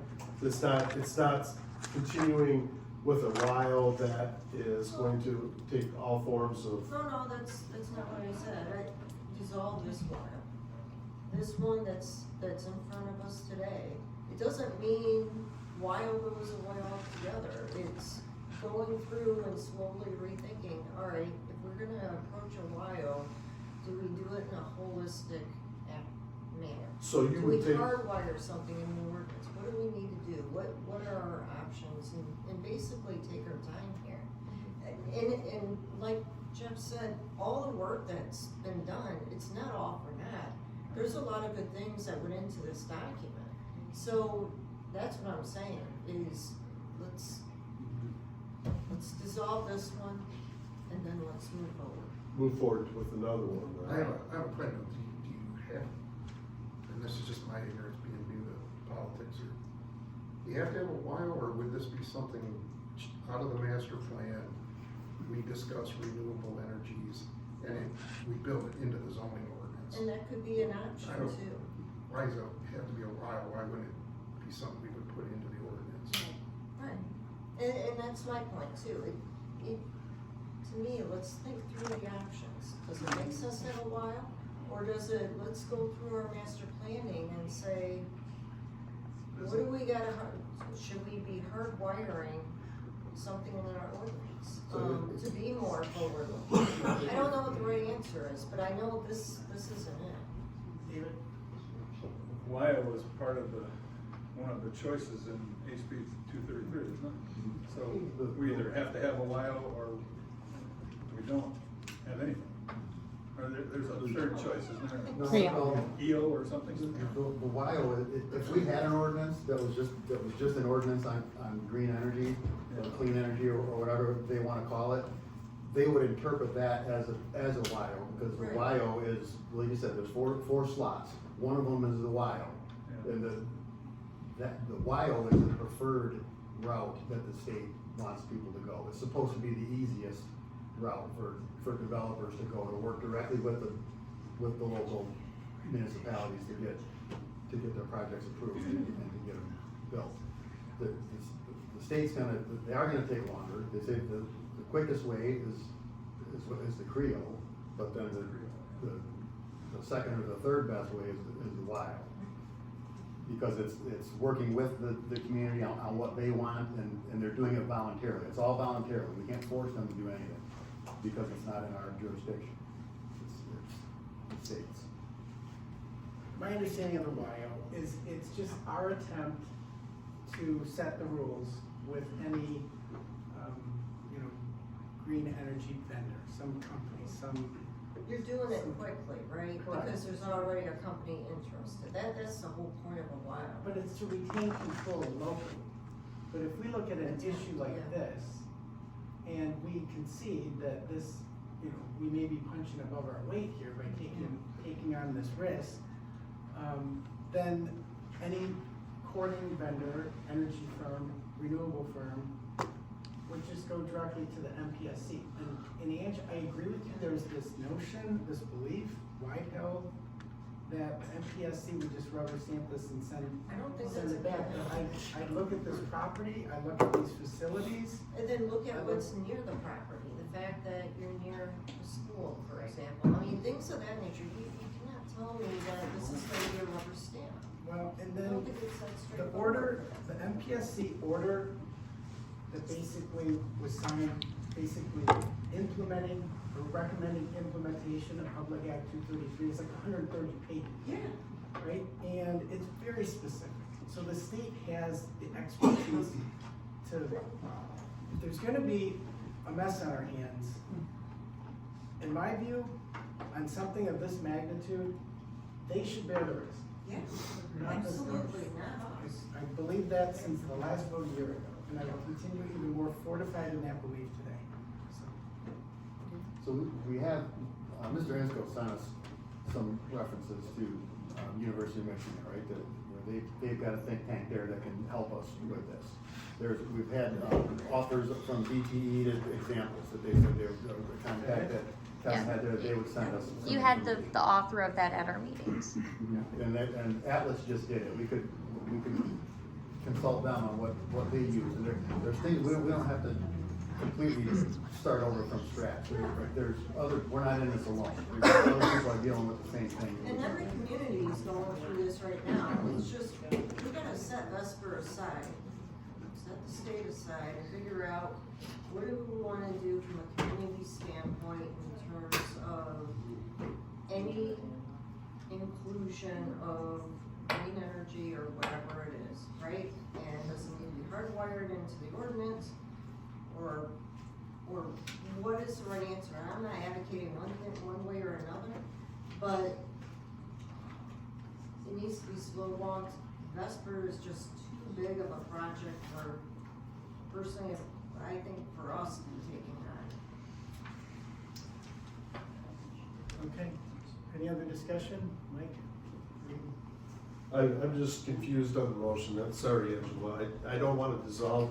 I'm more in favor of revising the WILE to include other things versus dissolving the WILE. I mean, there's a lot of work and energy that Carolyn's got in there. So to dissolve the WILE to me means just not talk about it, let's just not deal with it. That's what I'm not in favor of, but I'm more in favor of developing a WILE that has more, that deals with the energy issue that PA 33 puts to it, 233 puts to us. So, and that requires more research, more, on wind and solar, then that's what we need to do. Talk to the experts and do it. I'm not in favor of dissolving a WILE. I'd like to revise it so that we can move forward. I hear what you're saying, and dissolution as if it never existed is concerning, right? But I understand we don't have to recommend anything at this point. We can do nothing. We don't have to make a recommendation to the township board at this moment in time. Dissolving, the motion to dissolve, I don't know what future effect that would have on this issue, to be honest with you. I think all it does is just, we stop the conversation on draft C. And then you open up, then we can open up the new conversation of, cause I'm not sold if it needs to be a while or hardwired in the ordinance, you know. I think we still have to have that conversation as well. So to me, it's dissolving this. You still got lessons learned out of this. It's not like this document, we're not gonna forget about this document. There's a lot of hard work, believe me. We put a lot of hard work into I know you this. have. So it's like, this isn't going away. This is a good reference for whatever we end up with at the end of the day in the future. But this, my motion is to dissolve this or not allow this to move forward. Dissolve or refine? Dissolve it. So, Cause I guess right now, I'm not even, I want us to even take a step back to say, is it a while or is it something that we gotta do a hardwire into our ordinance? so I'm gonna ask for some direction from you, Caitlin, on this, because I don't wanna get lost in the semantics of dissolvement versus, no action. Is there a distinction that's significant if we were to dissolve the prior recommendation and take no further action? Or if there's a recommendation, possibly, Or do we just table it till indefinite tabling? whenever we get around to talking about it again? Trying to think through all the procedural things. So I'm gonna start with some like technical nuances. So I don't think, so the motion on the floor is not to recommend denial. So that technically is an option. You could recommend denial to the township board that you're doing that. I really think you're looking to essentially revisit it. So we can utilize the word dissolve and not, I haven't processed anyone where we've ever used that terminology before, but either way, it's that you're putting a pin in the best conversation, and essentially you would, I don't know if it would be November's agenda, but then you would have an alternative energy text amendment discussion, and you would I guess the next step in your process, I would say that I can speak to, is that you would then have somebody initiate a text amendment to the zoning ordinance to address BESS, solar energy, wind energy. So I think you can dissolve it, and then you just follow up then with what is the direction you want to do. It's now I would like to initiate a text amendment that addresses this, this, or this. Or you want to initiate a subcommittee that then works on this, this, and this. So I think we can work within the dissolve theme. Essentially the intention is that we're going to stop just this drafting version. I would propose then you start over probably and say draft 1. Now, can this be a base? Absolutely, just need direction on which letter we're at for that base of that discussion. And then whatever those other topics you want discussed. So how is that different from a recommendation to the board for denial? Because in my view, that would seem to be an end of our role. Correct. So the technical nuance is it really depends on who initiated the text amendment. I wasn't here. My guess would be is that the planning commission probably more or less initiated it. It wasn't something, because the township board could initiate a text amendment and say you shall involve a text amendment doing these. So if that didn't, then you don't have to complete the process in that way. So if it only was at the planning commission level, you can dissolve. It wasn't a top-down applicant where you have to circle back. So you don't have to do that formal denial motion. I think that's probably more confusing for people to follow, as opposed to starting over with a dissolval, and then the next motion of consideration would be an initiation text amendment to address X, Y, Z. Right, that's why I asked the question earlier if this ever went to the board, and the answer was no. So that's why my motion was stated. Okay. Bob came to us first, I think, before he went to the township It board. was initiated at the planning commission. Right. Okay. Bob came to us and said, we need to do something. I've heard about this, and nobody in the county knows about this. You've got to help me. We've got to protect ourselves. That's what the PAMA said. when he came and sat with us. He retired. So Yes, He's not here anymore. I know that, sir. So you don't have to listen to what he said. she was just recounting history. History, sir, history. Just recounting what took place. Why It's not questioning That's the how it all motion. started. It's not public discussion. Back to board. So, Mike, does that answer your question with regard to this Yes. distinction? Yeah, so I understand where it puts the pin in it, basically, and then the next motion is to come back, make a motion to do a text amendment on wind, solar, and energy storage, battery or otherwise. Large scale or small scale. If Yeah. Mr. Phillips said So- somebody's gonna put one of these systems in their garage, then their neighbors are at risk even worse. So, Another problem with our proposed draft C, it only spoke to large scale, from what I can tell. okay. It was for systems in excess of 40/200, so. Any other comments or discussion with regard to the motion that Angela's made, seconded by David? No, Okay. David. I'm gonna need clarity on the motion as to how you write it, cause I don't get it. Just, Suspend all just, activity. I make the motion to dissolve the draft C file. And that's it. I mean, we'll have, this is just sidebar, we'll have a more discussion later, but the way this file stands today, I'm making a motion to dissolve it. Okay? That's good enough. Motion for recommended dissolution of draft C. Motion to dissolve draft C of the WIO. Yes. How about all the Got it. Yep. Yeah, So what- that's Angela's motion, and then who's second? What about draft A? Throw all the drafts out. No, let's not complicate the motion. Finish It's the motion. dissolving where we are, and then we're gonna do a text, or you're gonna initiate a text amendment to clarify for me what you want it to address, and then we can have general board discussions. If that means going through those proposed changes or saying we would like to go back to A, that's fine, but I think that's the second was part of just this draft C. discussion. Okay. Yep, so we're just taking a breather from where we are. Okay. So we have the motion, we have a second from Dan. Roll call vote. Sure. Angela Willis, Yes. David Newbill, Yes. Lynn Shank, Yes, ma'am. Keith Witterholt, Yes. Mike Donlin, Yes. Dan Crimmins, Yes. Jeff Penzine. Yes.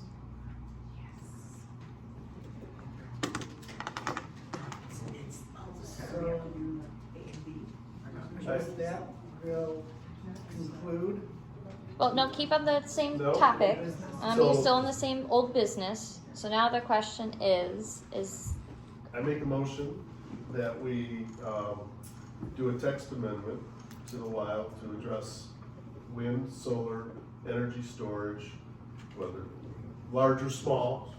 Or future. Or future, for this planning commission to get that text amendment back and move forward with reviewing those, whether, all the details with it too as well. Second that. No, wait. Leo, did you get that? No. The motion? I make a motion to do a text amendment against the existing WILD that include all wind, solar, and energy storage facilities, large or small. Okay. That's pretty And future succinct. And future, I keep living it out for future energies. energies. Seconded by David. I guess my discussion is it a while or is it addressing our ordinance? it's still a while. It's still a while. So I don't know that I guess maybe the it's tech, just there is no technical nuance between a zoning ordinance amendment where it's an ordinance versus a WIO. So you need an ordinance to amend an ordinance. Most communities nickname it a WIO because it's very targeted to alternative energy.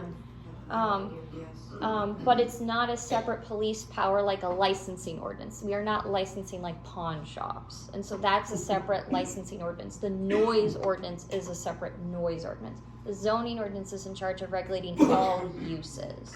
And so that's why communities do need to amend their zoning ordinance to include new uses like alternative energy.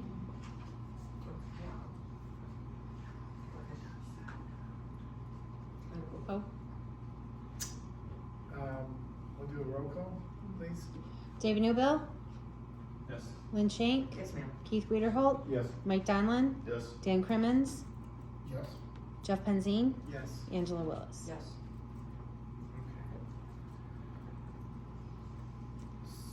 So that would conclude old business, correct?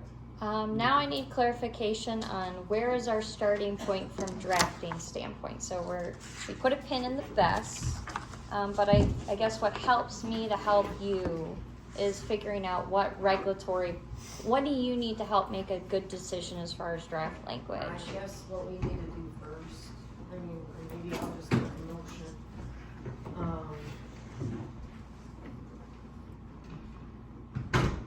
I make a motion that we put together a working group to go through and start putting the pieces together like we did before.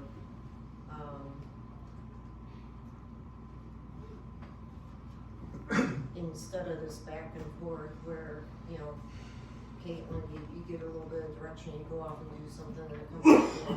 I think I'd rather see something happen at a working level where we can sit down and really scope out what the framework should look like. Is this with the community? Yeah, within the. So you want to form a committee with parts of people of the board and Yes. the public? Yes.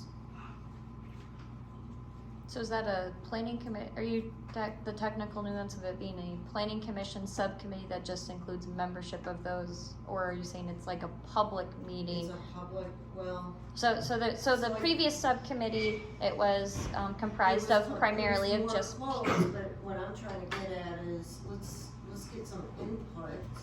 So open it up. I guess it would be a public meeting, right? So we would open it up for everybody or folks who want to volunteer to participate. Could it be a topic at the master planning forums that are being set up? Yeah. Yeah, maybe we start there, you know. Because the public distinction is if there is a subcommittee with just the planning commission, it's less than a quorum of your planning commission. You're not making a decision. You're making recommendations. It doesn't require the Open Meeting Act like minute takings. Right. Now, as soon as you bring it to multiple boards, more of a task force type situation, it is recommended that you then post it as an actual public meeting. You do take minutes. And then you go, which requires more administrative, like they have to notice that and different other components. So it's not like a public hearing in the paper, but they do have to post in the hall, they have to post on the website. So that's why I just want to clarify administratively, we're then implementing what we're articulating. Could I propose that we take the opportunity at the public meeting scheduled for the master plan, because this seems to be a master planning type thing, if we're talking windmills and nuclear plants. But could we have a breakout session there, use that to get the public's input on their thoughts, and then take that feedback and form a small working group with the planning commission to distill that information and get a first draft start on this thing that then we can bring in and have something to discuss. We got something to start with. Is the first master plan meeting in January? Yeah. So that is when we anticipate having our first public meeting regarding public input. So we had already previously talked about the Dixie Road Corridor, Orneville Road Corridor as potential projects because we see a fundamental rework of what the previous plan had, what your current zoning ordinance requires. We need to really just say, what do we actually want here? And so that's one part of the exercise that was planned. I don't see any reason why you couldn't have another portion be on alternative energy. the biggest thing to remember is the master plan is a general policy direction. It is not rules and regulation. So it's not, the master plan isn't the document you put and say, we need a 200-foot setback from all property. Right, but what you can do, and what we've done in other master plans is we talk about, generally speaking, the appropriateness of those uses in their context. So for some of our communities, they can say that wind is not applicable. You are probably one of those. You don't have the large parcels where that's conducive. You have a lot of forest areas, which disrupts everything. So it's your call if you want to include wind energy, but I would say I wouldn't waste your effort on it because there's no world of technology where that's going to be effective. And if it does, then we'll know that they're coming 2 years out and we can do something. But the master plan can say, if you're looking in an agricultural context, these are the general components that were associated with those. And we have to do the policy discussion of, is that actually agricultural character or is that industrial character? So you can argue solar in a commercial grade can be agricultural themed because you can decorate around it and not see it. If you do the right noise policy, you won't hear it. That's important. But when you get into these battery storage, that feels very industrial grade. In some communities, solar feels very industrial grade. And so you can talk about the appropriateness in generally what district, but you don't want to get site specific. You want to be more high level and say, these are our community characters. We do not see it as appropriate that the remaining ag we have is turned into a commercial solar field or an alternative energy thing that takes away from our whole character. And we don't have that much pure agricultural practicing land. So that's being coveted. Right, but I want to what I think Mike or Keith have said, that we need to address all scales of these things. And that's where I think we have the value of starting with the public meeting, because they're gonna have a lot more knowledge just to be in the collect. Like, I don't know the different sizes that are available or the wants of the community. Like, I want my own little windmill, or I want a small battery storage in my, so that we would know what we're gonna address. And like the industrial windmills you see up at 127, it might be a one sentence, they're not allowed here, period, We have to use the not appropriate, but. Because they did wind studies, and so on, there's not enough here. Right. Even if they discover a breeze, we could say. Well, in the one point of discussion too, could be, do we have a limit? So, small scale or privatized energy systems are one thing, but then what about mediums? Is there a limit that, based on our layout of the land, or zoning, or master plan, is there a limit in terms of, okay, how big is too big for this type of community? It's that type of dialogue as well, and better understanding from the community, okay, how big is too big? So should that committee or that consortium of public and commitment planning commission people, should that happen before the master plan meeting so that they can bring recommendations to that meeting? Because what happens with a lot of these meetings, if we sit down for a master plan meeting, it's probably going to be dominated by best talk. And then there's a lot of other issues to talk about that wouldn't get the time that they need. Well, part of it's what we were setting up was just the public, to get the feeling from the public So it's on where the it's master plan would go. Yeah, And just to get feedback that we would distill down and bring back in here. Yeah, it's an orchestrated discussion.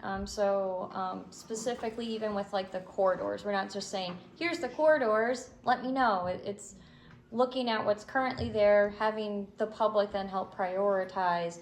Do we like these attributes? No, yes. And then asking them, what are we missing based on some level of input? Because otherwise, like, what do you like best about that corridor? What do you think you want to improve on those corridors? So you have more structure to that, because otherwise if you are too vague, it's not very constructive feedback for us to then make decisions. So I think part of it is figuring out what do we actually want public feedback on. I don't know that the master plan again doesn't go into like setbacks, like that's too specific. If we want to have a certain portion of the public meeting get to that level of detail, that's fine, we can structure it that way. But that's not gonna be that'll be summarized under our public engagement components, but that's not the same policy document if that follows. Right. So I think there's two parallel courses that we're talking here, talking the master plan for the uses and stuff and what these uses could be, and it could be a topic of the master plan, right? Is this appropriate in this zoning district? Is it appropriate, for the community, at all? And then, in the same token, the planning commission have a committee together to start talking about the detail aspect of the energy solutions, where, whether that topic is setbacks, that topic could be, lot size, that topic could be, how big of or how small, or are we gonna get into residential or stick with commercial, or are we gonna do all those different things that talk in that committee of the planning commission, talk about those details. I think there's two parallel courses. One, talk about energy, alternative energy in a master planning level, and its use and its appropriateness where in the community, and then the planning commission committee would then talk about those details. Bring in the experts, whether that be someone from wind or someone from solar, and talk about those things, because one of the biggest questions I had with some of the draft that was before us tonight that we sent it to her, got the word already, but dissolved, is how the hell did we come up with setbacks? Where we were at 650, went down to 300. Where'd that come from? I was looking for research on that. I had no clue where it came from. Usually there's a basis of determining those things, whether it's practice or whether it's scientific or what. So that's what the planning commission committee should really be looking at, is those details of how to make an ordinance work. Get the information at the master planning level, but so there's two parallel courses there. So I think that, establishing a committee to look at these alternative energy and look at these things that are gonna go into ordinance is gonna be important from a planning commission standpoint. And then from a master plan standpoint, how's alternative uses look like and what zoning districts in the community that are allowed. And then that way the two can come together. Right. Basically, you got the feedback Exactly. from that high level, and then that folds right into. You're getting the public input, you're getting the understanding, whether it's applicable or not, and you get that stuff that then can bring it in, and then we'll be prepared to bring that down when it gets into the master plan, bring that down to a zoning ordinance that will have those requirements in. So if I understand the discussion, then it would be premature for us to make a motion for action on your part, Caitlin, until we have gleaned some broad community feedback regarding master plan considerations, if I follow you correctly. We start with the master plan considerations, and then we. If I could amend the motion, because right now I asked for a text amendment, right? What is that text amendment gonna look like, right? I don't know how to give you that direction of what that text amendment's gonna look like. And so as far from a technical note, you're just initiating the idea that we want to do something. Now, if you say we would like to wait till February, I put a pin in it and I wait till February. It's not like I have to do something until directed. And so that's something that your motion as it stands is sufficient. And then we just iron out the details as we go about. So, Okay, so I don't have to amend it? No, you don't. Because you're initiating, you still want to potentially do a text amendment to evaluate. You worded it generally enough that we'll look into those. Does that motion have to include establishing a committee within the planning commission? I would do that as a separate motion. You would do that as a separate motion, okay? Correct. Thank you.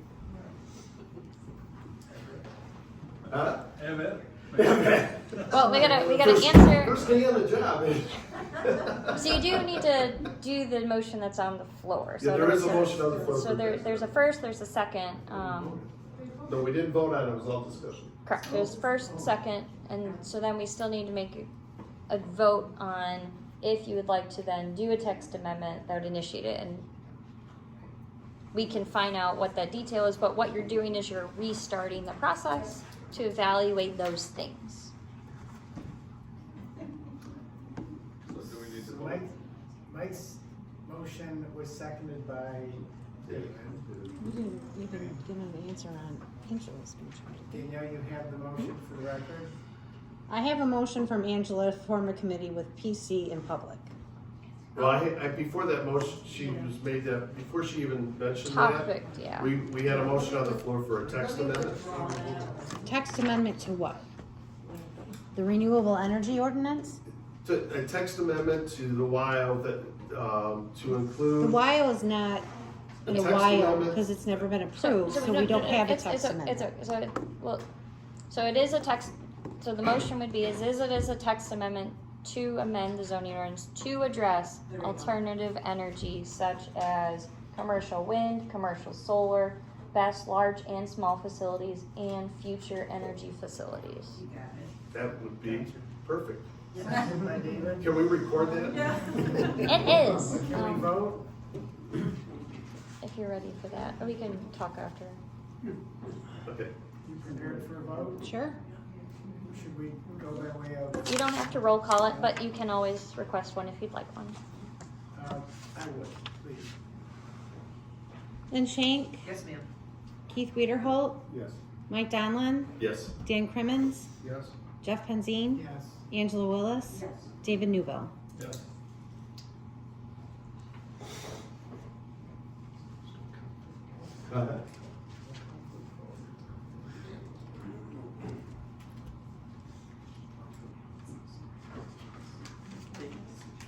So is that sufficient then, or do we need is there a second?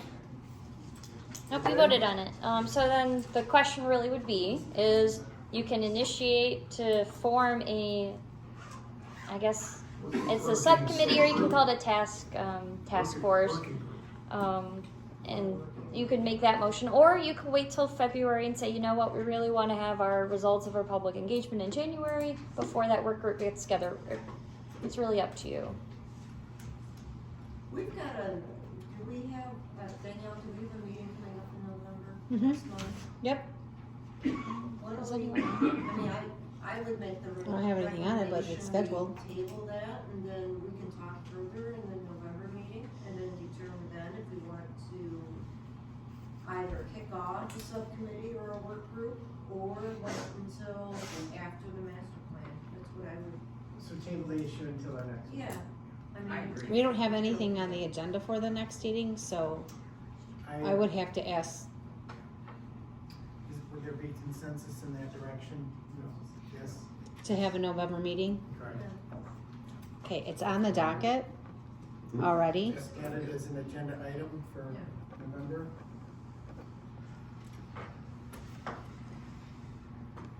And then just for my clarification, not looking for anything additional from me.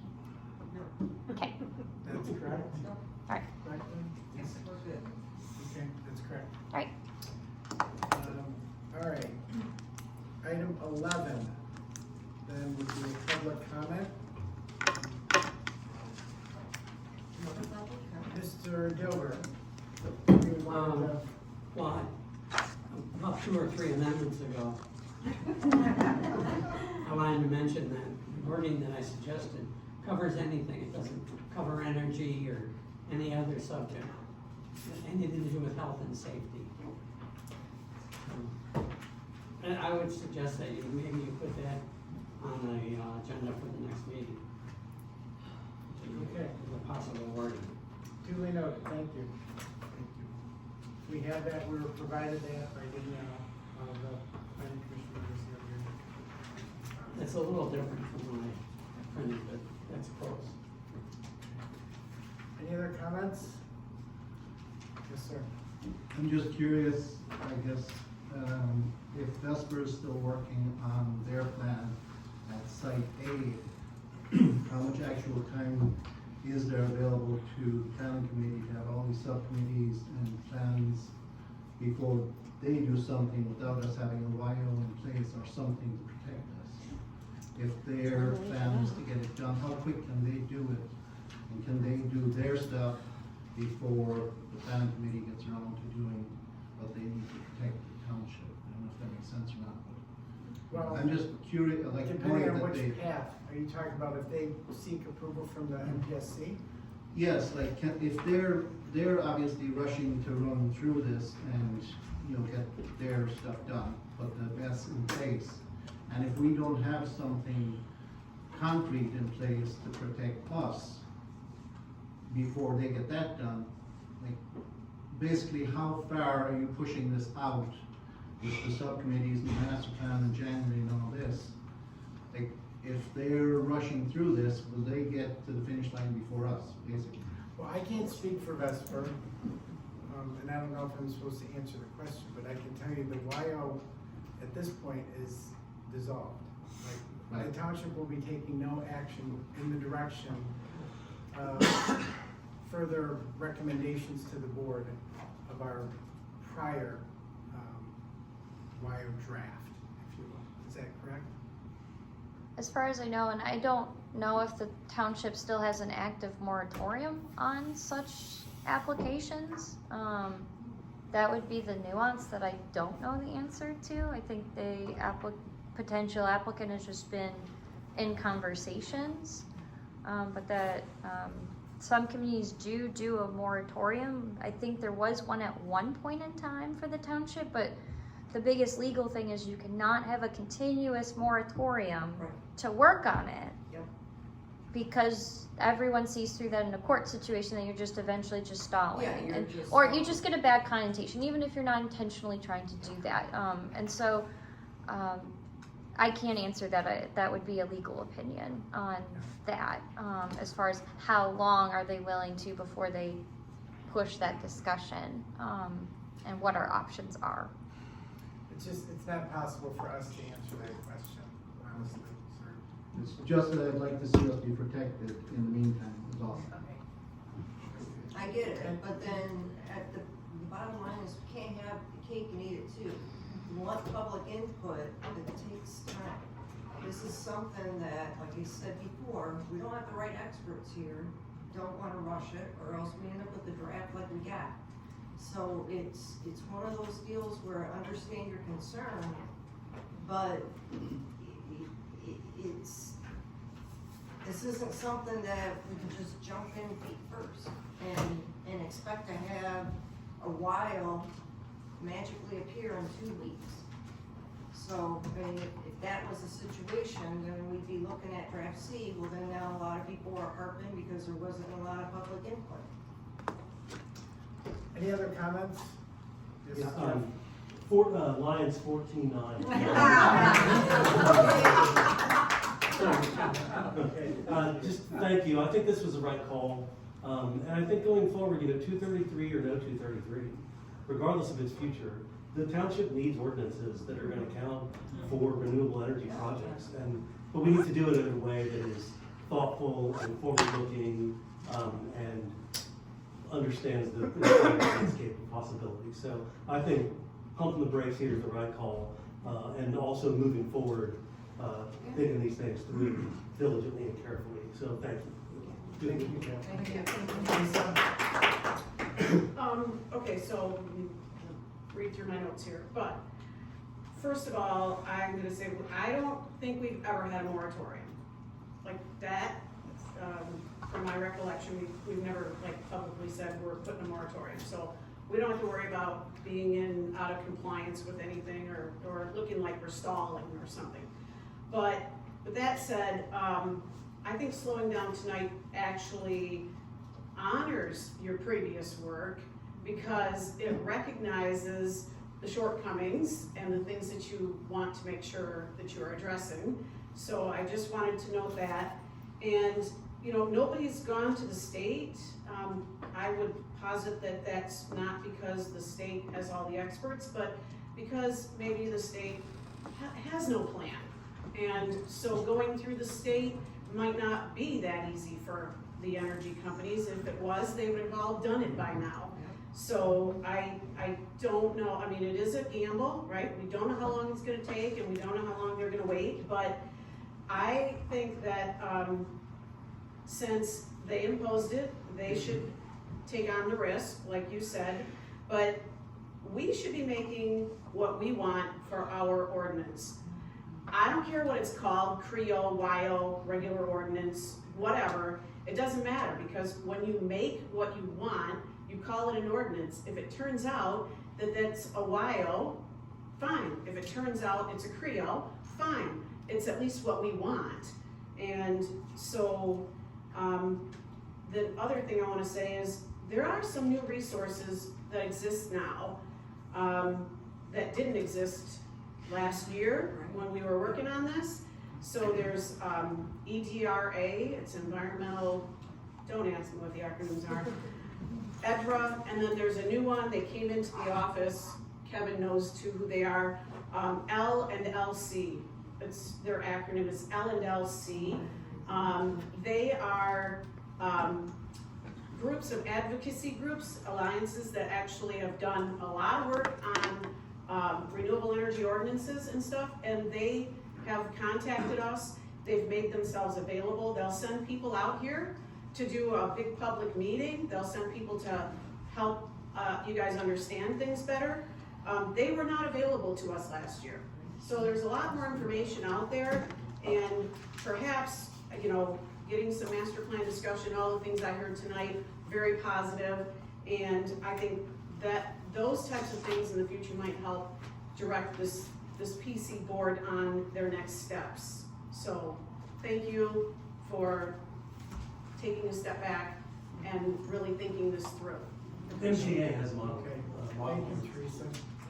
Yes, sir. Yes. Is it Jim? Yeah, Jim. Yeah, I'd like to thank you again for wonderful work you've done tonight, and just want to encourage you, as someone who comes from private equity, in the past, I just left it early this year.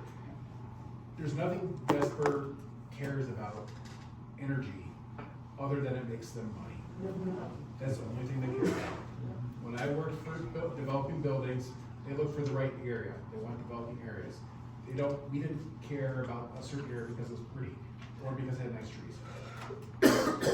What they did was said, we want it quick, we want to turn it over, we want to make money for ourselves, make money for our investors. If we make it like this and we think things through and we don't rush and we come up with contingency plans, say it does go to the state. I don't think Grayson's gonna come in a tank and say, you let that site go. You know, I encourage you, keep thinking it through, because I think time's on our side. If they're voting in one house to overturn this, I think the tide's gonna turn. Now with all the bad publicity with Moss Landing and others, I mean, I think there's been like 100 disasters. I mean, I looked at like worldwide since this technology's been in place. Keep it going, keep it long, think through everything, and think of what we want for Groveland as a township in the future. Okay, thank you, Jim. Thank you, everyone. Yes, Janice? Do you have time for me? 3 minutes? First of all, the last meeting, I misspoke when I said that Vesper had to go to the state for the WIO. I should have said had to go through the state, because even if you have a WIO, they still have to go through the state and present the whole thing. Am I not correct on that? I mean, they can't just start a project without the state knowing that they've got a WIO. I think if there's a local community with the wire, they do not need to. Well, they don't even have to present it to the state and get a permit? No, ma'am. Oh, my goodness. Well, they also say they comply with it. Any other comments? Yeah, okay, well, okay, I was just saying, I misspoke last week, and evidently I didn't understand it completely. However, the other thing is, if they go to the state, and that's one thing that I kept asking, we have to know when they're going, because we would go up in mass, or on their public, I get the Eagle things on my phone, notification when they're having a hearing, and it's like a you know, virtual thing on your computer, whatever. But we need to keep on top of that, because if they do, like somebody said, what if they get ahead of us? If they get, aren't they on a docket where there are so many in line in a certain procedure? And we have to keep on top of when they're going to have that happen. And that we can all, you guys, us, all of us, this room, you know, everybody that was in here, go up there. And And the other thing is elections. Because it did, this Public Act 233 was presented as there was in the Michigan legislature, they did present a bill to rescind it, dissolve it, just like Angela said. It passed the Michigan legislature, which is now Republican majority. When it was passed, originally it was Democratic majority. It hit the Senate, which is Democratic majority, and it failed. And our governor would have vetoed it anyway. So that's fact. I'm not preaching politics, but that's fact. Still being, But story's we still need to being keep written. on top of it. Elections have consequences. They do. Anyone else before we carry? Just a couple of comments, I took some notes tonight, oh, I should record myself too. So and it isn't funny, it's first off, a thank you for the due diligence. It was not just tonight. It speaks that you did look. I had the privilege of sitting in with Erin Brockovich as she supported the lawyer for Moss Landing, and I listened to every one of the residents that were in that meeting after that fire. It was hard to listen to. 300 megawatt, megawatt, right there, yep. And Vesper's not just after Groveland. They are after Oswego County. Livingston LLC is what they want, 300 megawatts up here. They're also after Columbia Township, Gypsum LLC over here. So they're looking to put 900 megawatts. Like I said before, in the Groveland Township board meeting, that's larger than the one that you've got on a brown site down in Trenton, which is only 220 for DTE. Why? So, done a ton of homework and I've heard a lot of that. Again, WIO is a workable incompatible ordinance, as you said. Incompatible says to the state of Michigan, we are incompatible with what you are forcing on PA 233. It's PA 233, House Bill 5120. Just for everybody's information up there, because Mr. Newberg, when you go to your meeting, I just want you to have all you need. All right, then also, Vesper doesn't own the property. I heard somebody say Vesper owning. They're leasing it from a private owner who lives in Rochester. That's all I'll say. Go online, it's public record.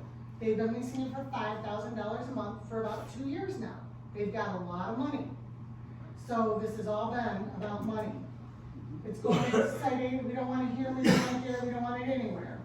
The lawsuit is still ongoing with Foster Swift against PA 233. It may not repeal it, but it might do some changes to the local government. We don't know yet, but it's been about a year. What's it take, 1 to 2 years? We're about to see, I'm sure. And then, thank you for the New York information. That's one I didn't have yet. I will be digging. EDRA already has 2 articles about Groveland Township. Just so you all, in case you didn't know, that they did last year.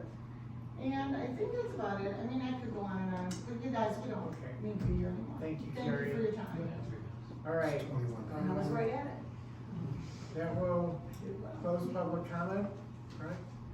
Okay, thank you. I just have a quick question, and this is like an amusing thing. When you talked about the RV, and they were supposed to have trees up that have all died, who polices that? Yeah.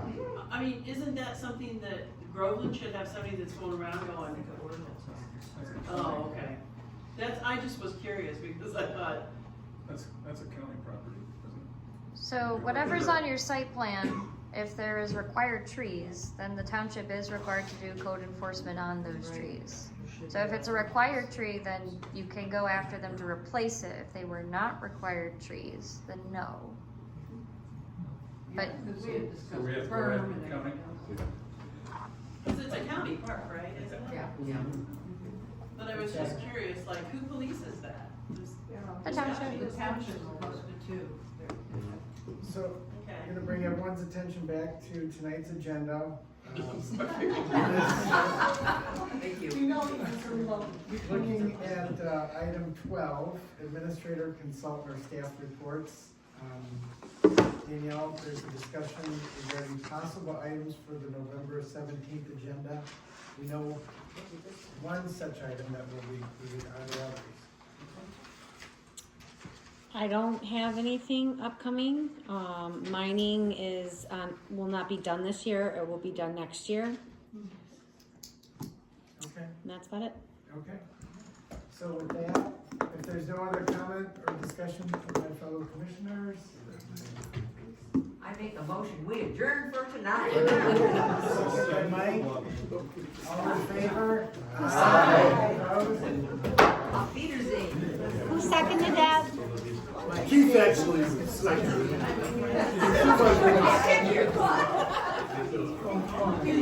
I am very good at kicking.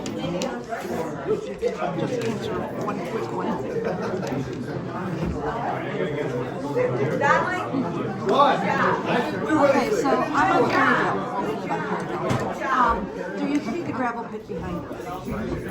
So, what I'm understanding, the whole gravel pit is sold. Is this going to be developed back there? It's a house. Just a house? One house. Okay. 8,500 square feet. Okay, yeah, I know it is huge. I mean, we've been watching. 8,500 square feet. But the entrance looked huge and everything, so I wondered if it was gonna be like a subdivision or anything. No. It's one really rich person. I don't care. I had heard it was, what did I hear?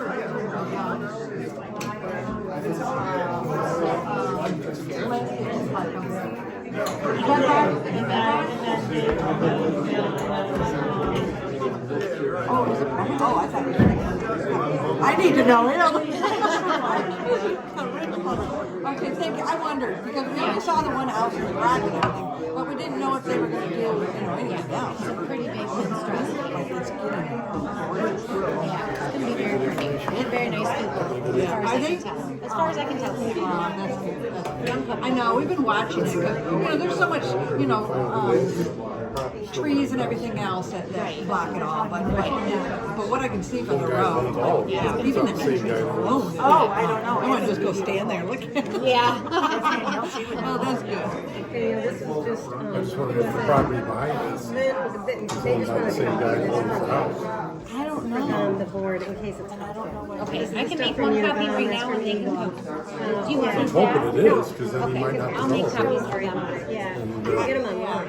But it just. I have this one, I don't have this one. Yeah. Actually, it's the one from, with Madeline Crowe on it. Well, she said, She's on this one too. Yeah. She drafted Yeah, I know the whole thing. Yeah, we've had her here Bad.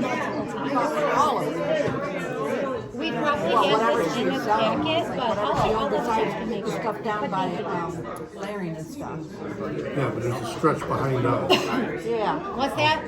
Well, there's a stretch of properties behind all three of us. You got the lake, and then there's like because they're driving around it and stuff. So there's That's all theirs. that's all there's. But that's the guy that has the big house in the back, he owns that?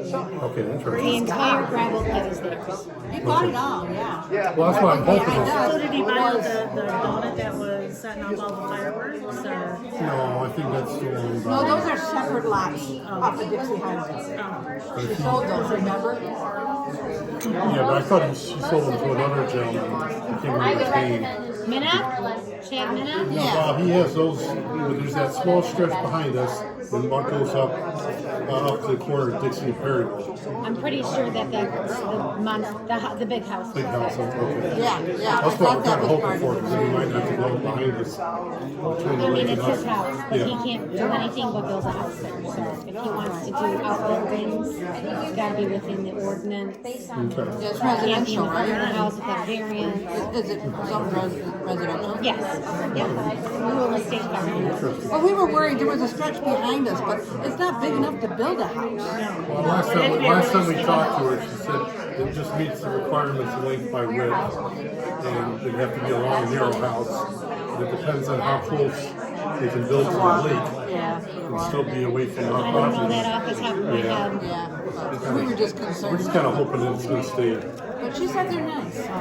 Well, I just kind of hope he leaves it undeveloped. I've been wanting to drive in there and just talk. Right now, everything is based out of the house, next to the house, close to the house. Okay. I do believe he's building a very fancy entrance off Dixie. Oh, gosh. Okay. Gorgeous. And They've got the lighting, they've got the trees up now? Yeah. Well, that's why we jokingly say that the old gravel pit entrance, I wanted to put a sign up there that say peasants enter here. Oh, did you see the wood gate? Oh, yeah, but that's just for On the the, construction that's just for the construction. So he put this gorgeous wooden gate on the construction one, that's not the entrance even. Yeah. And I'm like going, oh my gosh, like this is. Someone's got an architect eye. You must have a lot of money, that's all I can say. More power to him. Yeah. Yeah, so it's not gonna be a subdivision, it's just a town. All right, thank you. You're welcome. When all the primary caregivers are put those and then some of our services that are batteries.